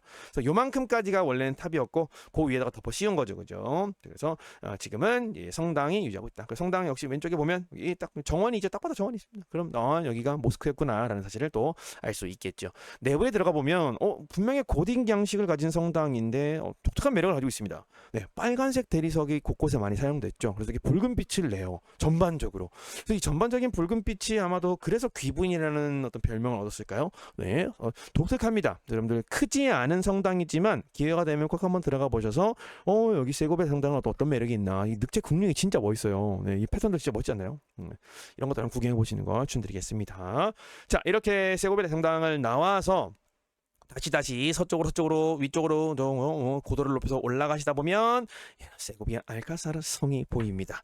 이 세고비아 알카사르는 또 그 어린 시절 스페인 역사의 가장 중요한 여왕 중에 하나죠. 이사벨 여왕이 어린 시절을 여기서 보냈대요. 그래서 지금은 이사벨 여왕의 흔적들을 전시해 놓고 또 마찬가지로 중세 시대의 스페인 군대가 활용했던 여러 무기들을 전시해 놓은 무기 박물관이에요. 그래서 여러분들 기회가 되면 또 이런 부분 좋아하시는 분들은 들어가 보시면 중세 시대에 활용했던 어떤 갑옷들이나 창, 칼, 도끼, 철퇴 그리고 대포 이런 것들도 볼 수 있습니다. 그런데 사실 이 성은 이게 멀리서 딱 봤을 때 너무 멋있죠, 그죠? 이게 독특한 디자인을 가지고 있어서 제가 건축 이 시간에서도 많이 구체적으로 설명드렸습니다만 이 구도를 가지고 사진을 찍을 수 있는 곳이 있어요. 여기입니다. 네. 이분은 제 아내분입니다. 네, 제가 찍어드렸어요. 네. 자, 여기 늘 초원에서 딱 성이 딱 보여요. 여보 친정 왔어. 이러고 내가 우리 공주님 하면서 공주놀이를 해드렸어요. 네. 이런 것쯤은 한번은 해야 네 그렇죠. 평안한 삶을 살 수 있으니까 여러분들 혹시 이 영상을 보시는 남성분들이 계신다면 네 현명하게 행동하십시오. 현명하게. 네. 이런 사진 하나가 네, 몇 년을 편하게 해준다. 또 너무 예쁘죠. 네. 그 뒷모습만 제가 담아드렸는데 네. 뒤태가 아름다운 분이니까요. 네. 네, 성 앞에서 딱 이렇게 나들이 나온 공주님 같은 느낌을 주는 샷을 한번 찍어봤습니다. 여러분들도 꼭 네, 애인분들과 친구분들 같이 되면 가서 꼭 찍어주세요. 자, 다시 한번 올라와서 여러분들이 정상적인 루트를 따라 걸어오셨다면 기다란 어떤 통로를 지나서 야외 통로를 지나서 성에 도달하게 되는데요. 이 길마저도 디즈니가 성에 딱 가는 그 길목까지 걸어가는 그 길이 너무 마음에 들어서 그러니까 천천히 스며드는 것 같은 느낌이 들었대요. 디즈니 이 디자인을 하신 분이. 그래서 이 알카사르의 이 길을 따라서 실제로 디즈니랜드에 가보시면 정말 길게 걸어서 이 디즈니랜드로 들어갈 수 있게 대부분 설정을 해놓는다고 해요. 그래서 천천히 속세에서 떠나서 다시 이제 환상의 나라, 동화의 나라로 들어오는 느낌을 주기 위해서 했다고 합니다. 자, 이렇게 우리 스페인 1군 도시들 네, 세고비아까지 껴가지고 네, 살짝 이제 꼽사리로 세고비아까지 알아봤는데요. 제가 추천드리고 싶은 두 번째 루트가 있습니다. 혹시 스페인 하면 역사잖아요. 풍부한 나라잖아요. 그래서 혹시 여러분들 중에 저는 역사를 탐구해보고 싶어요. 남들이 가보지 않은 너무 멋있는 진짜 숨어있는 스페인의 보물 같은 것들을 보고 싶어요 하시는 분들을 위해서 제가 한번 이 루트를 준비해봤습니다. 여러분들이 마드리드로 들어갔다가 마드리드 나온다는 가정하에 또는 이 시간이 좀 여유가 되신다면 제가 말씀드린 첫 번째 루트에 중간중간에 섞어서 가시는 것도 좋겠죠. 스페인은 아주 오랜 시간 또 찬란한 역사를 가지고 있는 곳이기 때문에 스페인을 제대로 경험하시는데 이 도시들 많은 곳이 없습니다. 그리고 그 첫 번째로 마드리드에서 차로 대략 2시간 정도 거리에 있는 제가 생각하는 최고로 아름다운 도시. 여기는 진짜 제가 공개하지 않으려고 했는데 네, 아빌라입니다. 사진으로만 보셔도 뭔가 느낌이 다른 걸 알 수 있죠. 네, 엄청나게 두껍고 높은 성곽이 쫙 이렇게 둘러싸고 있는 도시처럼 보입니다. 그 멀리에는 성처럼 보이는 게 있어요. 이곳에 가시면 그냥 중세 드라마 속으로 들어가시는 거예요. 중세 역사 속으로 가시는 겁니다. 조금 더 넓은 사진으로 볼까요? 카스티엘레온의 아빌라입니다. 이렇게 보입니다. 네. 이것이 바로 아빌라라는 마을, 도시를 모두 감싸고 있는 아빌라 성곽인데요. 지금은 인구가 더 많아졌기 때문에 이 성곽 바깥으로도 이제 도시가 많이 확장이 됐습니다만 이 성곽 안에 들어가서 꼭 한번 묵어보세요. 여러분들 머리 성도 보이잖아요. 멋있잖아요. 1090년경에 레온 왕국이 건설한 도시입니다. 이 도시의 성곽의 총 길이는 대략 한 2500m 정도 되고요. 감시탑, 여기 두꺼운 감시탑이 88개입니다. 그리고 총 9개의 출입문을 가지고 있어요. 사실 왜 이런 마을이 지어졌느냐? 역사 얘기를 하지 않을 수가 없죠. 이 마드리드 인근 지역은 고원입니다. 넓은 평원이에요. 주변에 높은 산 없고요. 지형지물도 그냥 뻥 뚫려 있어요. 무슬림 공격에, 그죠? 이들의 이 당시 레콘키스타 당시에 이슬람 군대의 침투 그리고 공격에 취약했겠죠. 그런데 이 평원을 누군가는 딱 지키고 서 있어야 영토 유지가 가능하고 또 앞으로 좀 더 진군을 할 수 있잖아요. 그래서 그 기지 역할을 했던 곳입니다. 그래서 최전방 방어선이자 이제 병참 기지이자 그죠 중간 뭐 어떤 작전 사령부 역할을 했던 그런 곳이에요. 그래서 벌판 위에다가 넓은 벌판 위에다가 마을을 짓고 성을 지어야 되니까 얼마나 견고하게 했었겠어요. 그래서 정말 딱 봐보시면 넓은 들판에 성 하나만 딱 하고 서 있습니다. 성곽 딱 있고요. 진짜 멋있어요. 저는 이 분위기 자체가 너무 압도하는 것 같아. 근데 이 아빌라는요 저녁에 보는 게 진짜예요. 야경 너무 멋있습니다. 저녁에 저 뒤에 성처럼 보이는 층 이건 뭐야? 진짜 드라마 같잖아요. 진짜 영화 같지 않아요? 이 성곽을 탁 지나서 탁탁탁탁 성에 딱 가가지고 공주님, 왕자님 아련하고 그죠? 임금님 아련하고 그죠? 사실은 요 뒤에 있는 이 친구, 이 친구는 성이 아니에요. 성처럼 생긴 성당입니다. 독특하죠. 네, 이 성당도 가보시면 꼭 보시게 되는데요. 이 성당은 이 성곽의 맨 끝쪽에 딱 접해 있습니다. 연결되어 있어요. 요새처럼 만들었죠. 성당이 당연히 이 한 마을의 가장 높은 곳에 배치되어 있는 건 당연한 거고, 그런데 이 도시가 워낙 숱하게 많은 공격들을 받았고 또 실제로 얼마든지 공격을 더 받을 수 있는 위험에 노출되어 있는, 항상 그런 위험에 노출되어 있는 도시였다 보니 이 성당 자체도 진짜 멋진, 이 영화에 나올 만한 캐슬로, 제 게임 속에서나 봤던 그 성의 모습을 하고 있어요. 이 성당이. 그래서 요새처럼 생겼죠. 그죠? 이 성당의 이름은 카테드랄 데 살바도르 데 아빌라라고 해서 살바도르 그 구세주기 때문에 아빌라의 구세주 대성당입니다. 12세기경에 로마네스크 형식으로 처음 지어기 시작해서 14세기까지 계속 증축되고 리모델링 되면서 이제 고딕 양식으로 확장됐다고 해요. 그래서 다른 성당들과는 다르게 이제 요새처럼 생겼죠. 성당은 원래 좀 뭔가 성당스러움이 있어야 되는데 얘는 하늘에서 봐도 십자가가 보이긴 합니다만 살짝 보여요. 웅장한 매력보다 도시의 방어 기능을 위해서 만들어진 성이다 딱 봐도. 네. 그런 모습들을 볼 수 있습니다.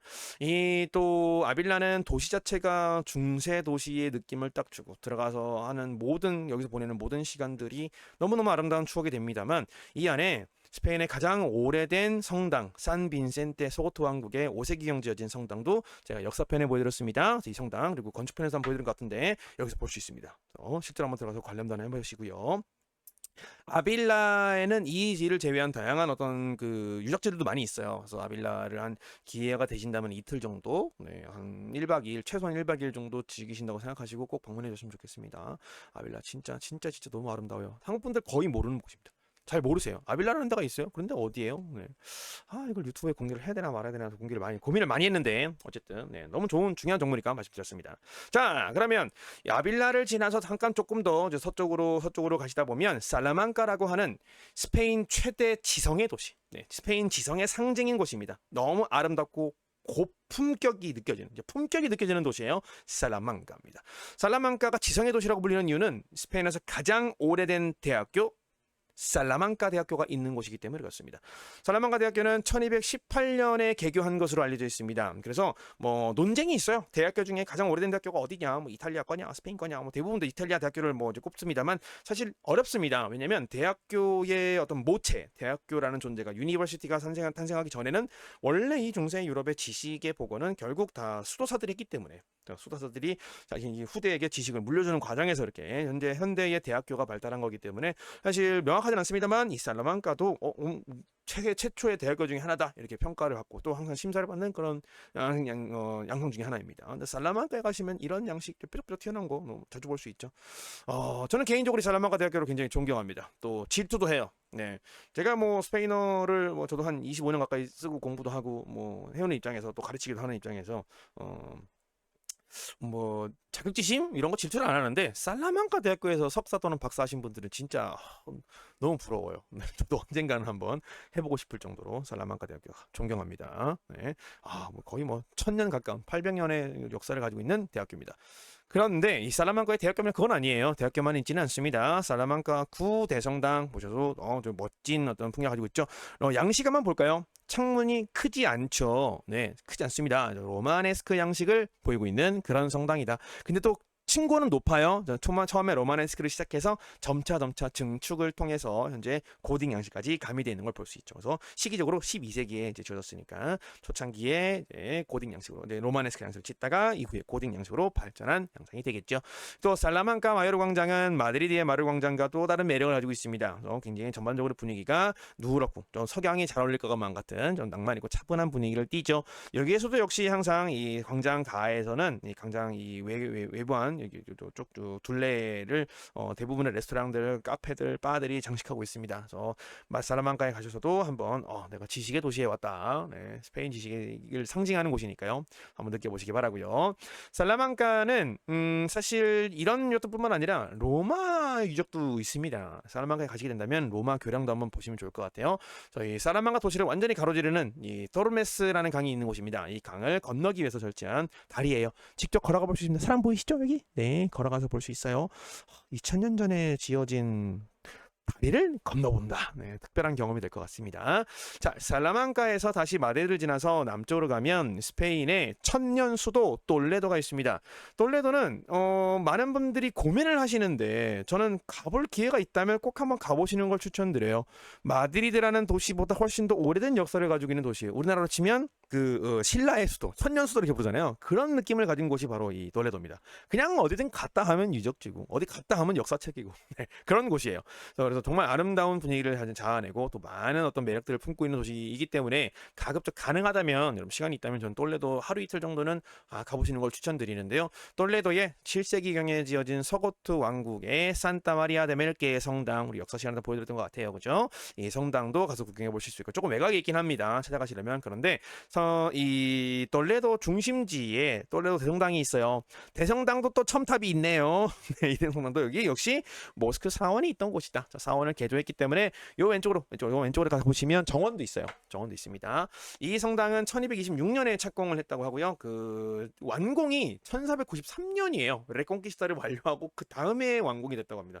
270년 정도 이제 소요가 됐는데 다양한 역사적인 이유가 있겠죠. 그래서 톨레도라는 곳이 오랫동안 수도 역할을 했기 때문에 1200년대에는 별 큰 이렇게 위험 없이 했을 거예요. 근데 우리 역사 공부를 하신 분들 아실 겁니다. 이 시기에 1200년대부터 1400년대까지 이 이슬람 세력들과 기독교 세력들이 일정 부분 소강 상태에 접어들면서 화친을 맺었다가 또 싸웠다가 화친을 맺었다가 또 싸웠다가 했던 곳이에요. 그러다 보니까 좀 당시에는 국경지대에 위치해 있던 톨레도가 뭔가 상징적인 의미로 톨레도를 다시 탈환했다, 우리가 서고트 왕국의 수도를 탈환했어 라는 개념으로 막 증축을 시작했다가 멈출 수밖에 없었을 거예요. 그래서 전쟁도 많이 하고 좀 쉬어가야 되니까.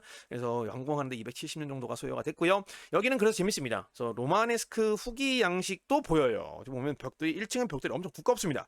두껍고 좀 뭔가 웅장한 매력, 뭔가 단단한 매력을 가지고 있죠. 그래서 이 로마네스크 특징이. 그런데 여기다가 뭐 일부 무데카르 양식도, 장식을 보면 무데카르 양식도 보이고요. 여기 첨탑에도 무데카르 양식 들어가 있고요. 그리고 르네상스 요소가 통합되어 있습니다. 그래서 로마네스크, 무데카르, 그리고 르네상스가 모두 통합되어 있는 아주 독특한 매력을 가지고 있는, 종합적인 매력을 가진 그런 대성당입니다. 역시 모스크를 대신한 곳이기 때문에 다양한 매력을 가지고 있죠, 그죠? 여러분들 톨레도 가시게 된다면 대성당 다시 보셔야겠죠, 그죠? 대성당이 그 도시의 역사 그 자체이기 때문에 어떤 양식을 가지고 있느냐가 어떠한 역사를 이 대성당이 가지고 있느냐를 또 보여주는 경우가 많기 때문에 꼭 가서 보셔야 되고요. 톨레도에 가시면 놓치시면 안 되는 이 건물 중에 하나가 바로 이 건물입니다. 요거 어디서 많이 본 거랑 비슷하게 생기지 않았나요? 여러분 혹시 아람브라 궁전의 카를 5세 궁전? 네, 카를 5세가 지은 궁전입니다. 사실 이 톨레도 알카사르는 당연히 성이었겠죠. 이 성이 있던 자리에 이 카를 5세가 자신의 명령을 내려서 이렇게 성을 세우는데 16세기경에 로마 제국 시대부터 이 자리는 원래 유명했답니다. 뭐 군사 훈련이나 지휘 시설, 방어 시설로 이렇게 사용이 되다가 톨레도를 이슬람 사람들이, 이슬람 세력이 점령을 하고, 그리고 이제 900년대에 이제 점령을 하고 나서 본인들이 알카사르를 만들었다가 15세기에 신성 로마 제국 황제 카를 5세가 다시 재탈환하면서 이 건물을 재건축했다고 해요. 현재는 스페인 군 역사박물관으로 사용 중입니다. 스페인 군대가 옛날에 무적 함대가 있었다는데 그 역사가 어떤 모습이었나 궁금하신 분들은 톨레도 가신 김에 들어가 보시면 되겠죠, 그죠? 톨레도는 이렇게 좀 역사에 관심이 많으신 분들한테는 보물 같은 곳이에요. 네, 시작이자 끝 같은 곳입니다. 톨레도 저는 추천드리고요. 자, 많은 분들이 또 모르는 보물 같은 도시 중에 하나가 바로 이 마드리드 남쪽에, 톨레도에서 남쪽으로 내려가면 시우닷 레알이라고 하는 곳이 있습니다. 뭐 풍차들이 보이네요. 이 풍차가 뭘까요? 이 풍차들은요, 깜포 데 크립타나 풍차라는 이름을 가진 친구들입니다. 스페인어로는 몰리노스라고 부르는데, 이 친구가 여러분 알고 계시는 그 돈키호테 있죠. 돈키호테가, 세르반테스의 돈키호테가 말을 타고 공룡이다, 괴물이다 하고 돌진했던 그겁니다. 그 풍차가 이거예요. 네, 그래서 돈키호테를 좀 감명 있게 보신 분들, 아니면 전 이런 문학적인 어떤 요소들을 좋아하시는 분들은 그 현장에 한번 가셔서 그냥 잠깐이라도 돈키호테의 모습에 젖어들어 보는 거 어떨까요? 네, 그래서 세르반테스는 이 풍경을 보고 자신의 소설 속에 돈키호테가 이 풍차를 괴물로 착각하고 들이받게끔 만들었기 때문에 그 직접 대상이 되는 친구들입니다. 가서 보시면 재밌을 거예요. 근데 이 이름이 깜포데 그립다나잖아요. 깜포는 어떤 캠프란 뜻이죠. 뭐 어떤 들판이 되기도 하고 구역이 되기도 하고 경기장이 되기도 하는데, 이 그립다나라는 이름에서 여러분들 혹시 크립토라는 암호를 의미하는 표현이 떠오르지 않으신가요? 그래서 이 크립토가 품고 있는 것처럼 원래 아주 오래전에 이 동네가 고대 로마 시대 또는 뭐 서고트 시대에 지하에다가 숨겨놓은 예배당이 있었던 것으로 추정돼서 이 지역을 깜포데 그립다나 풍차라고 부릅니다. 네, 이 지역도 숨겨진 역사를 품고 있는 곳이죠. 여러분들 놓치지 말아주세요. 사실 여기 도시는 잠깐 지나가면서 보시는 게 더 좋을 것 같아요. 점심 식사 할 겸. 그래서 뭐 돌레도에서 또 전날 쭉 보시고 아침에 조식 드시고 일어나면서 이동하시면서 남쪽으로 이제 가시면서 시다레아 들러서 풍차 보시고 점심 드시고 다시 남쪽으로 내려가는 그런 일정을 짜보시면 좋을 것 같아요. 그래서 하루 정도 묵을 정도까지는 제가 뭐 함부로 얘기하면 안 될 것 같지만 이제 그런 것까지는 아닌 것 같고요. 그래서 들르는 길에 한 번씩 보시면 좋을 것 같습니다. 네, 사실 여러분들이 스페인의 역사를 제대로 공부하고 싶다. 네, 나는 스페인을 진짜 역사적으로 제대로 한번 알아보고 싶어. 진짜 스페인의 모습을 보고 싶어. 네, 라고 하시는 분들은요. 이 도시를 절대 빼놓아서는 안 됩니다. 바로 메리다입니다. 엑스트레마두라라고 하는 자치주의 주도입니다. 여러분 엑스트레마두라는 제가 한 번 딱 언급한 적이 있어요. 여러 번 언급한 적 있나요? 확실히 우리 문화편에서 언급드렸습니다. 우리 여기 말렌시아에서 하는 말렌시아 분열에서 진행하는 토마토 축제 토마토가 어디서 온다 그랬죠? 이 엑스트레마두라에서 오는데요. 위성 사진으로 보면 엑스트레마두라 지역과 이 카스티아레온 남쪽 지역 살라만카 요 동쪽이죠. 그리고 포르투갈 일대가 스페인에서는 가장 울창한 지역이에요. 가장 수목림이 풍부한 지역입니다. 그래서 농사도 잘 되고요. 휴식도 좋고 정말 땅 자체가 되게 좋아요. 그래서 이 스페인의 대부분의 목축업은 이 지역에서 이루어졌다. 오래전부터. 그래서 우리 돼지 뒤다리 염장 하몽 있죠? 그 하몽이 제일 유명한 곳이 엑스트레마도라입니다. 여기에 참나무가 많아서 그 도토리를 먹고 자란 돼지가 일품이죠. 정말 맛있어요.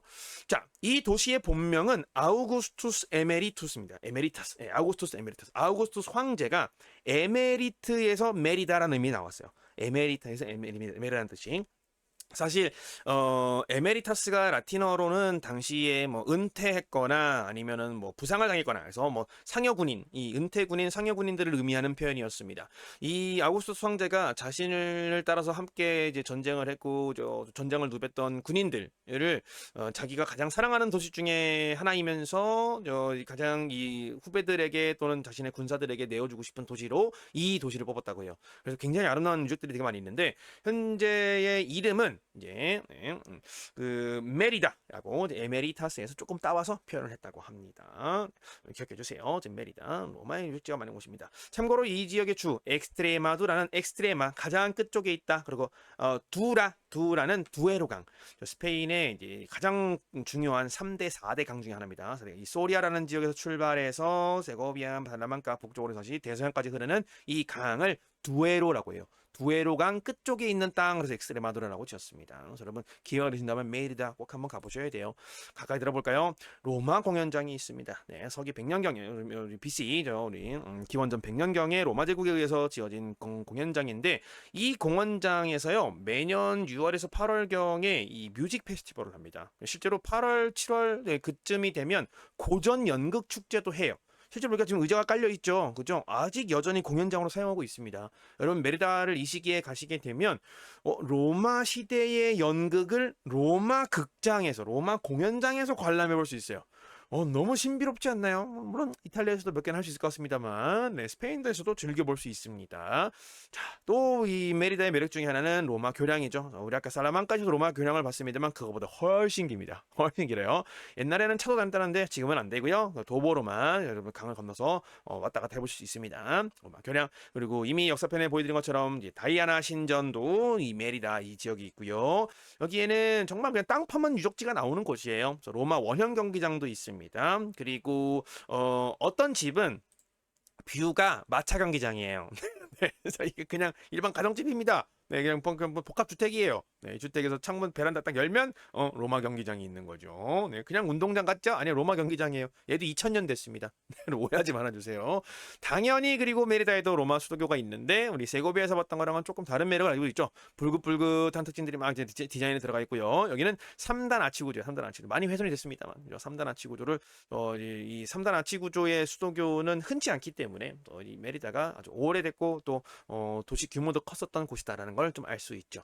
이렇게 메리다에서 로마를 보시고 우리 북쪽에서 뭐 봤어요? 북쪽에서 유럽을 봤잖아요. 중세 고대 유럽을 만나고 남쪽으로 내려와서 메리다에서 로마를 만났으면 이제 더 남쪽으로 내려가서 이슬람을 만나봐야겠죠. 이슬람 역사 유물들을 가장 적나라하게 가장 멋진 유물들을 볼 수 있는 곳이 바로 꼬르도바입니다. 네, 꼬르도바는 항상 세비야하고 안달루시아의 원조 논란에 휩싸이는 곳이죠. 그죠? 다양하게 원조 논란에 휩싸입니다. 그래도 꼬르도바에 가시면 바로 이 모스크 대성당. 예? 모스크 대성당이에요. 네. 이 구조를 잘 보시면 정원이 있어요. 누가 봐도 모스크였던 건물이 보이죠, 그죠? 느껴지죠? 그런데 여기 보시면 정중앙에 요 건물이 툭 하나 튀어나와 있습니다. 원래 이게 없었습니다. 네, 이제 초창기 지어질 때는 요만큼이 모스크였어요. 요만큼. 그래서 모스크가 점점 이 꼬르도바 도시가 최대 규모에 이르를 때 대략 한 11세기 경에는 인구 100만 명에 달했다고 해요. 엄청난 규모죠. 이때 당시에 100만 명이면. 그래서 정말 대도시, 지식의 상업의 보고, 네, 그런 핵심 지역이었는데 사람들이 많아지니까 점차 확장을 했어요. 그래서 여러분 이 모스크 사원인데 성당이 있습니다. 그래서 모스크 사원에 들어가 보시면 시기에 따라서 원래는 여기까지가 뭐였고 여기가 언제 확장됐고 그런 구간들이 딱딱딱 보여. 단차가 다르기도 하고 디자인이 좀 달라지기도 하고요. 그래서 눈에 띕니다. 그래서 점차 확장을 통해서 넓은 모스크 사원의 모습을 갖추었는데 그 이후에 레콘키스타를 통해서 꼬르도바가 다시 기독교 국가들에게 점령되고 난 뒤 모스크 정중앙에다가 성당을 예배당 본당만 딱 넣어놨습니다. 대단한 친구들이에요. 모스크는 다 남겨놓고 그죠? 우마이야 왕조와 스페인 제국이 합동으로 건설한 게 되었다. 결론적으로는 정말 독특한 매력을 볼 수 있는 곳입니다.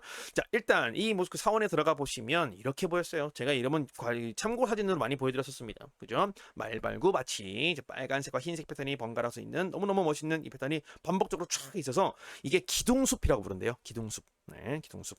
네, 모스케 데 빌라레스 기둥숲. 내부에 들어가시면 원형이도 쫙 보이죠. 이거 원래 그 이슬람 사람들이 기도하는 곳이죠. 기도하는 곳인데 이런 모습이 반복되는 곳을 쭉 돌아다니다가 정중앙에 딱 하면 어머나 이게 뭐예요? 성당이 있네요. 그죠? 아까 말씀드렸던 이 코르도바 대성당이 보입니다. 대성당을 사실 본당만 딱 지었는데 여러분 실내를 딱 사진으로 보시니까 느낌이 어떠세요? 현장에서 보시면 훨씬 더 압도하는 매력을 느끼실 텐데요. 딱 보니까 네, 어떤가요? 너무 휘황찬란하지 않나요? 다른 성당들에 비해서. 사실 건설된 시기 자체는 이 본당이 지어진 것도 사실 뭐 16세기, 17세기 그 언저리일 테니까 다른 성당과 크게 다르지 않은데 여기 보니까 르네상스 양식이 보여요. 그죠? 반원 아치에다가 네모 반드, 좌우 뭐 대칭, 삼각형, 원기둥. 그런데 와, 장식이 어마어마합니다. 휘황찬란해요. 나무 양식으로도 막 구조물도 엄청 멋있게 생겨났고 왜 그랬을까요? 기죽지 않고 싶었지 않았을까요? 이건 제 추정입니다. 이 코르도바의 모스크 사원 중에 이베리아 반도에 있는 사원 중에 이 코르도바 모스크가 가장 큽니다. 가장 큰 모스크 사원이에요. 그래서 이 사원 정중앙에 성당을 딱 갖다 박으면서 제일 멋있고 싶었겠죠? 네, 그 길을 억누르고 싶지 않았을까요? 그래서 정말 휘황찬란하게 만들어놨습니다. 그래서 여러분들 코르도바 기회가 되시면 네, 꼭 한번 가보시는 게 좋을 것 같아요. 그래서 제가 조금 더 바로 직전에 스페인 1군 여행 루트 짜드렸잖아요.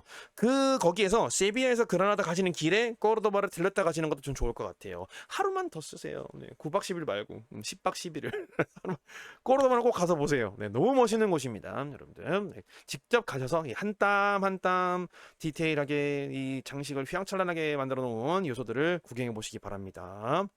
아주 멋있어요. 이렇게 코르도바에는요 사실 이런 모습만 있는 게 아니고요.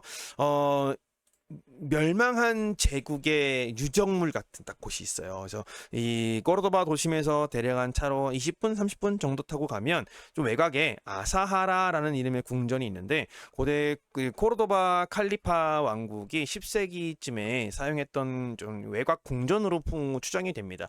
이 궁전이 지금 천장은 다 날아갔고요. 이렇게 골조만 몇 개 나와 있는데 그래서 조금 더 신비로운 느낌을 줘요. 제가 만약에 여기는 사실 좀 못 가봤습니다만 네, 사진만 봤는데 여기에 만약에 가본다면 뭔가 그 툼레이더 아니면 탐험하는 영화 속에 있는 것 같은 느낌이 받지 않을까 싶습니다. 여러분들 혹시 코르도바 가시게 된다면 여기 꼭 한번 들어주세요. 저는 지금 너무 많이 후회하고 있습니다. 가볼걸, 간 김에 가볼걸. 그런데 또 코르도바에서는요 후데리아라고 하는 유명한 골목길이 그런 동네가 있어요. 바로 유대인 거리입니다. 약 11세기경에 설정되고 자연스럽게 형성된 이 유대인 거리는 오랜 시간 동안 기독교 세력들이 이제 본인들을 핍박하는 것들을 피해서 이슬람의 국가에 많이 이렇게 녹아들어서 살게 됐는데 여기 메송 델라 루나 있죠? 참고로 이게 메송은 커다란 테이블이란 뜻이에요. 메사가 테이블이니까. 메사가 테이블이에요. 메사 어디 보자. 어디 여기다. 네, 메사가 탁자예요. 탁자. 네, 탁자. 여기다가 온이라는 증대사가 붙은 거예요. 증대사. 그래서 메송 커다란 식탁, 커다란 뭐 테이블 이런 뜻으로 보통 식당들의 메송이라는 이름이 많이 붙습니다. 이런 메송들의 유명한 곳이고요. 독특한 매력을 볼 수 있어요. 여기 가시면 유대인 교회도 볼 수 있습니다. 유대인 교회 여러분 어디 가서 보신 적 있으세요? 흔치 않죠. 그래서 꼬르도바 가시면 모스크 사원도 보고 기독교 천주교 대성당도 보고 그리고 유대인 교회까지 볼 수 있어요. 네, 이 얼마나 소중한 경험입니까? 도시 하나에서. 유대인 교회도 꼭 입장 내시고 들어가셔가지고 관람해 보시면 독특합니다. 네, 뭔가 분위기가 달라요. 확실히 핍박받던 어떤 종교의 사람들이고 그러다 보니까 뭔가 음침하면서도 화려함을 잃지 않은 그런 매력을 볼 수 있어요. 여러분들 이렇게 저는 추천드리고요. 마지막 우리 1부 여행편을 마무리하면 여행 파트를 마무리하면서 스페인 여행하실 때 여러분들 꼭 주의하셔야 되는 내용들 한번 말씀드려 볼게요. 자, 이 사진은 2023년도를 기준으로 스페인 전국 지도에 이 절도 도난 사고 위험도를 색깔로 표시한 겁니다. 인구 10만 명 기준으로 도난 고소 사건이 고소입니다. 고소. 실제 피해가 아니고요. 얼마나 고소가 됐느냐를 기준으로. 실제 피해 사건은 훨씬 더 많겠죠. 그죠? 신고 안 하는 분도 많이 있으니까. 2200건 넘어가는 빨간색인데 지금 도시를 한번 보세요. 대부분 다 마드리드. 여기 보니까 살라만카인가요? 살라만카? 네. 여기는 딱 바로 메리다. 제가 추천드린 곳이 다 나오고 있어요. 추천드린 곳이 바르셀로나. 네. 여기 세비야, 그라나다, 네. 말렌시아. 추천드린 곳은 다 나옵니다. 근데 이건 어쩔 수가 없습니다. 사람들이 많이 있는 곳일수록 절도 사건이 당연히 더 많이 일어나는 거니까요. 그런데 제가 여러분들에게 스페인 여행을 하시면서 하실 때에 좀 주의하셨으면 좋겠는 포인트 하나는 스페인 같은 관광 대제국에서 절도는 산업이라는 거예요. 산업입니다. 네, 실제로 이 사람들은 그냥 뭐 개개인별로 활동하지 않아요. 그냥 처음 시작할 때는 프리랜서처럼 혼자 활동하다가 점점 마음 맞는 사람들, 뭐 호흡이 맞는 사람들 만나가지고 팀을 꾸려서 팀 단위로 또 그 팀도 한 도시 안에서 조직 단위로 뭐 흔히 요즘 옛날 말로 뭐 나와바리 이런 말 있잖아요. 그런 느낌으로 서로가 막 각각의 담당 구역을 나눠서 하기도 하고요. 서로 정보 공유도 하고 그렇습니다. 그래서 이 절도라는 사건에 여러분 이런 유의 범죄 피해에 여러분들이 미리미리 대비하지 않으시고 제대로 대비하지 않으시고 대책을 세워놓지 않으시면 너무너무 아름다운 여행을 망칠 수 있어요. 그래서 여러분들 스페인의 이 도시들은 어디든 여러분들이 가시게 될 거잖아요. 그죠? 어디가 됐든 꼭 들으실 거기 때문에 이 동네들, 이 마을들, 이 도시들을 가실 때는 늘 항상 주의하시기 바랍니다. 스페인에 있는 내내 조심하셔야 돼요. 제가 또 항상 드리는 말씀 중에 하나가 한국은 온실속 화초입니다. 네, 이렇게 치안이 좋은 나라가 있을 수가 없어요. 네, 한국만큼 좋은 나라를 만나본 적이 없어요. 저는 일본 갔을 때 생각했던 것 같은데 어쨌든 여러분들 이곳은 절대 그럴 수가 없어요. 원래 세상은 위험해요. 한국분들. 네. 원래 나가면 다 위험한 겁니다. 한국만 안전한 거예요. 네, 유독. 자, 그러면 여러분들이 조심하셔야 되는 몇 가지 이 절도 또는 이제 뭐 도난 위험, 좀 유형에 대해서 설명드려 보겠습니다. 첫 번째 절도 수법은 소매치기요. 너무 전통적이고, 네, 고전적인 수법이죠. 보통 한 명 또는 두 명이서 활동을 같이 합니다. 대중교통이나 길거리 안에서 이루어지기 때문에 저는 여러분들에게 스페인 대도시에 가셨을 때 어디 여행하시든 대중교통 이용은 가급적 조심하세요라고 말씀을 드립니다. 웬만하면 택시 타세요. 네, 택시비 많이 안 나오니까 우버 택시 같은 거 부르시면 진짜 비싼데 그냥 지나가는 택시 아무거나 붙잡고 가시면 많이 안 비싸요. 근데 굳이 도난 조금 아껴보겠다고 뭐 버스 타고 지하철 타고 이렇게 하셨다가 도난 당하시면 그게 또 피해가 크잖아요. 그죠? 뭐 그때 가서 운전면허증 뺏기고 뭐 렌트 못 하고 뭐 이러면 그게 무슨 피해예요. 그죠? 가급적 그냥 편안하게 택시 이용하시는 걸 추천드리는데 이들의 이 소매치기범들, 스페인에서 활동하는 스페인 소매치기범들의 특징은 당당하다는 겁니다. 뻔뻔합니다. 마치 자기 물건인 것 마냥 가져가요. 심지어 물건 훔치다가 걸리잖아요. 걸려도 그냥 계속 힘으로 뺏어가려고요. 네, 이거 여기서 내가 힘싸움에서 이기면 내 거가 된다고 생각하는 거예요. 상상을 초월하죠? 그죠? 뭔가 이게 왜 뻔뻔해? 왜 이렇게 당당해 소매치기가? 네, 그렇습니다. 그래서 항상 긴장을 놓치지 마셔야 돼요. 그래서 대부분 2인 1조로 활동하는 경우에는 오물을 미리 누군가 투척을 해요. 그리고 그 다음에 뒤에 있는 사람이 와서 뭐가 묻었어요? 이러면서 막 닦아주는 척하면서 주의를 환산해가지고 가방도 훔쳐가고 여권 훔쳐가고 돈 훔쳐가고 이렇게 하는 겁니다. 그죠? 주의해 주셔야 돼요. 또 유명한 수법 중에 하나는 바로 여러분들 대로변을 걷고 있다면 날치기를 조심하셔야 돼요. 죄송하지만 요 사진은요 총을 들고 있죠? 오해하지 말아주세요. 스페인에서는 총 안 돼요. 이거 제가 참고 사진으로 가지고 온다고 이거 너무 살벌해. 이거 어떻게 못 가리나 이거? 네, 너무 살벌하죠.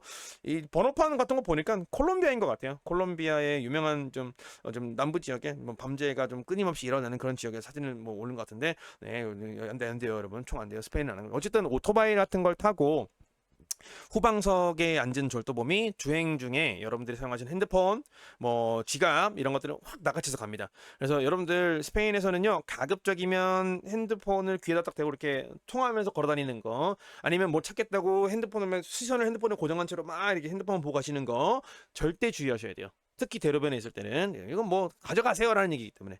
그리고 또 많은 분들이 당하는 게 바로 식당이나 레스토랑 아니면 카페 같은 데 들리셔가지고 소형 물품들을 자꾸 당하시는 거예요. 이 한국인의 습관이 정말 어쩔 수가 없어요. 우리는 그냥 뭐 레스토랑 가든 뭐 식당에 가면 자리 옆에 있으면 가방 옆에다 툭 던져놓고, 그죠? 핸드폰도 쓰다가 테이블 위에 올려놓고, 그리고 밥 먹고 아무렇지 않게 이렇게 한단 말이에요. 아무렇지 않게.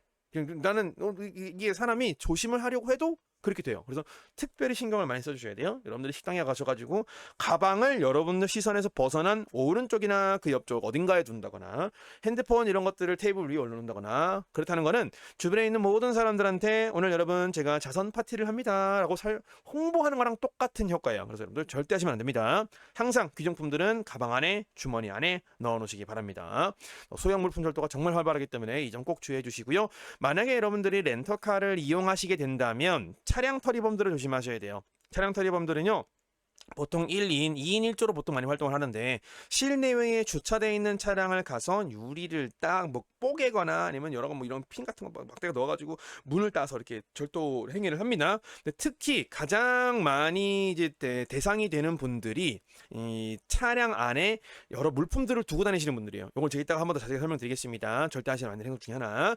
그리고 또 빈집 터리범들도 있어요. 여러분들 호텔에서 이용하시다 보면 이제 호텔 객실에다가 짐 막 던져놓고 그냥 나오시잖아요. 안 됩니다. 이거 조심하셔야 돼요. 또 대피 방법 제가 설명드리겠습니다. 지금 호텔 직원들하고 한 팀을 이루어서 이제 객실에 침입한 다음에 소지품을 절도하는 그런 양상의 범죄 피해도 많이 보고가 되고 있습니다. 그래서 여러분들 중요한 물품들은 가급적이면 이고 다니셔야 돼요. 그래서 이거 도대체 스페인 여행 이거 할 수는 있는 거냐? 지금까지 스페인 여행 너무 아름다워요, 좋아요 설명해놓고서는 지금 이제 와서 이렇게 얘기하면 어떻게 하라는 거냐 싶으실 거예요. 제가 대응 방법을 말씀드립니다.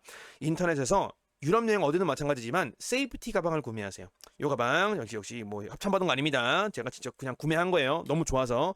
이 가방이 어떤 형태의 가방을 사시든 이중 안전 구조가 돼 있어요. 이중 결책 구조가 돼 있는데 이건 좀 구버전입니다만, 자, 이 가방이에요. 이 가방 힙색이죠. 힙색인데 이 가방 딱 보시면요, 이렇게 들어가봐. 네, 여기 이렇게 열고 닫는 핀이 두 개 있습니다. 이 핀이 이렇게 해서 교체하면 딱 묶여요.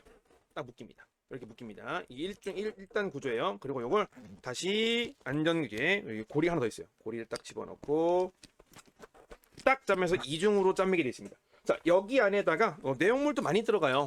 꽤 좀 작아 보이지만 힙색 중에서도 굉장히 여기 안전 우리 전자파로 스캠하는 거 차단할 수도 있고요. 이렇게 나와 있고, 그리고 여기 넓은 공간이 있습니다. 이렇게 생겼어요. 이 친구 인터넷으로 구경해 보시면 되는데, 이 친구 칼로 긁어서 썰으려고도 안 썰립니다. 그리고 뭔가 전자장비로 카드 정보를 요건 정보를 이렇게 침탈하려고 해도 다 방어가 됩니다. 게다가 이 힙색을 메고 딱 있잖아요. 기존품들 다 넣어가지고 메고 계시면은 대부분 시도 자체를 안 합니다. 네, 힘드니까. 왜냐면 이거 하느니 조금 더 허술한 사람을 찾아서 그 사람 걸 훔치는 게 훨씬 더 효율적이잖아요. 절도범 입장에서는, 그죠? 하루에 몇 건을 올리느냐가 핵심이니까 본인한테는. 그래서 여러분들 스페인 여행하실 때 있잖아요. 보통 이제 끼니 때마다 고기랑 술만 잘 챙겨주면 이제 머슴 겸 보디가드 겸 운전기사 겸 이런 거 다 할 수 있는 디오 같이 생긴 사람들 한 명씩 데리고 다니시죠? 그죠? 이런 사람들한테 딱 씌워주세요. 씌워주고 이건 네가 알아서 다 관리해. 이러면 죽는 거야. 그리고 항상 힙색을 앞쪽에, 웬만하면 뒤쪽으로도 매지 않는 게 좋습니다. 앞쪽으로 딱 이렇게 해가지고 메고 다니시면 거의 대부분의 날치기, 소매치기, 몰래 하는 소형 절도 이런 거에서 거의 자유로울 수 있습니다. 그래서 핸드폰마저도 저는 여기 안에 넣으시는 걸 추천드려요. 그래서 이거 하나 딱 지킨다. 물론 리스크가 좀 크지만 그만큼 안전하게 만들어진 가방이기 때문에 저는 이 가방에다가 중요 물품들 다 넣고 다니시길 추천드리고요. 식당에 가셨어요, 카페를 가셨어요, 잠깐 쉬십니다. 항상 소지품은 가방 안에 넣어주세요. 저 항상 습관적으로 가방 안에 넣어야 돼, 가방 안에 넣어야 돼. 두 사람 이상의 여행하신다면 서로가 서로를 감시해 주시면서 항상 체크해 주시고요. 아까 짐을 많이 잃어버릴 수 있다고 그랬잖아요. 그래서 가시기 전에 인터넷에서 좀 이 벤치로 잘 안 잘리는 끈끈한 탄탄한 재질을 가진 어떤 체인이 있습니다. 이 체인으로, 실제 제 가방이에요. 네, 제 여행 가방. 이건 기차를 타고 이동할 때 기차칸에 이제 화물칸에다가 딱 넣어놓고 제가 묶어놓은 거거든요. 이걸 들고 다니면서 호텔에서도 이제 뭐 좀 딱 안전하게 걸 수 있는 구조물들이 어딘가 있을 거예요. 기둥이랄지 아니면 뭐 가구랄지 아니면 뭐 창틀이랄지 그래서 거기다가 딱 항상 묶어서 쉽게 열지 못하게. 그러니까 이렇게 해도 끊고 열 사람은 다 엽니다. 다만 시간이 오래 걸리겠죠. 시간 소요가 많이 돼요. 그래서 그러면 자연스럽게 이 좀 절도를 하는 사람들 입장에서는 이 안에 뭐가 들었을지 모르는데 괜히 이것 때문에 한두 시간, 3시간, 4시간 시간 허비하다가 걸릴 수도 있고, 그래서 좀 적발의 위험도 크고요. 거기다가 뭐 얼마나 소득을 올릴지 모르는데 이런 것보다 조금 더 털기 좋은 쉬운 어떤 물품들을 찾아 나서는 게 이득이죠. 그들은 제가 산업이라 그랬잖아요. 그래서 비효율적이게 만드는 겁니다. 여러분들의 물건을 훔치는 것이 비효율적이게 만드는 게 핵심이에요. 그래서 이런 절차들은 좀 수행해 보시면 거의 물건을 잃어버리는 일은 별로 없을 거다. 그리고 렌터카 이용하시는 분들 많이 계십니다. 차량 안에다가 물품 두고 다니지 마세요. 절대 그러면 안 됩니다. 물품 안 돼요. 이 물품들이 있는 걸 보고 이렇게 두고 다니는 사람이면 귀중품도 넣고 다니겠네. 그러고 바로 딱 털어버립니다. 그래서 차량에다가 짐을 남기지 않고 내리도록.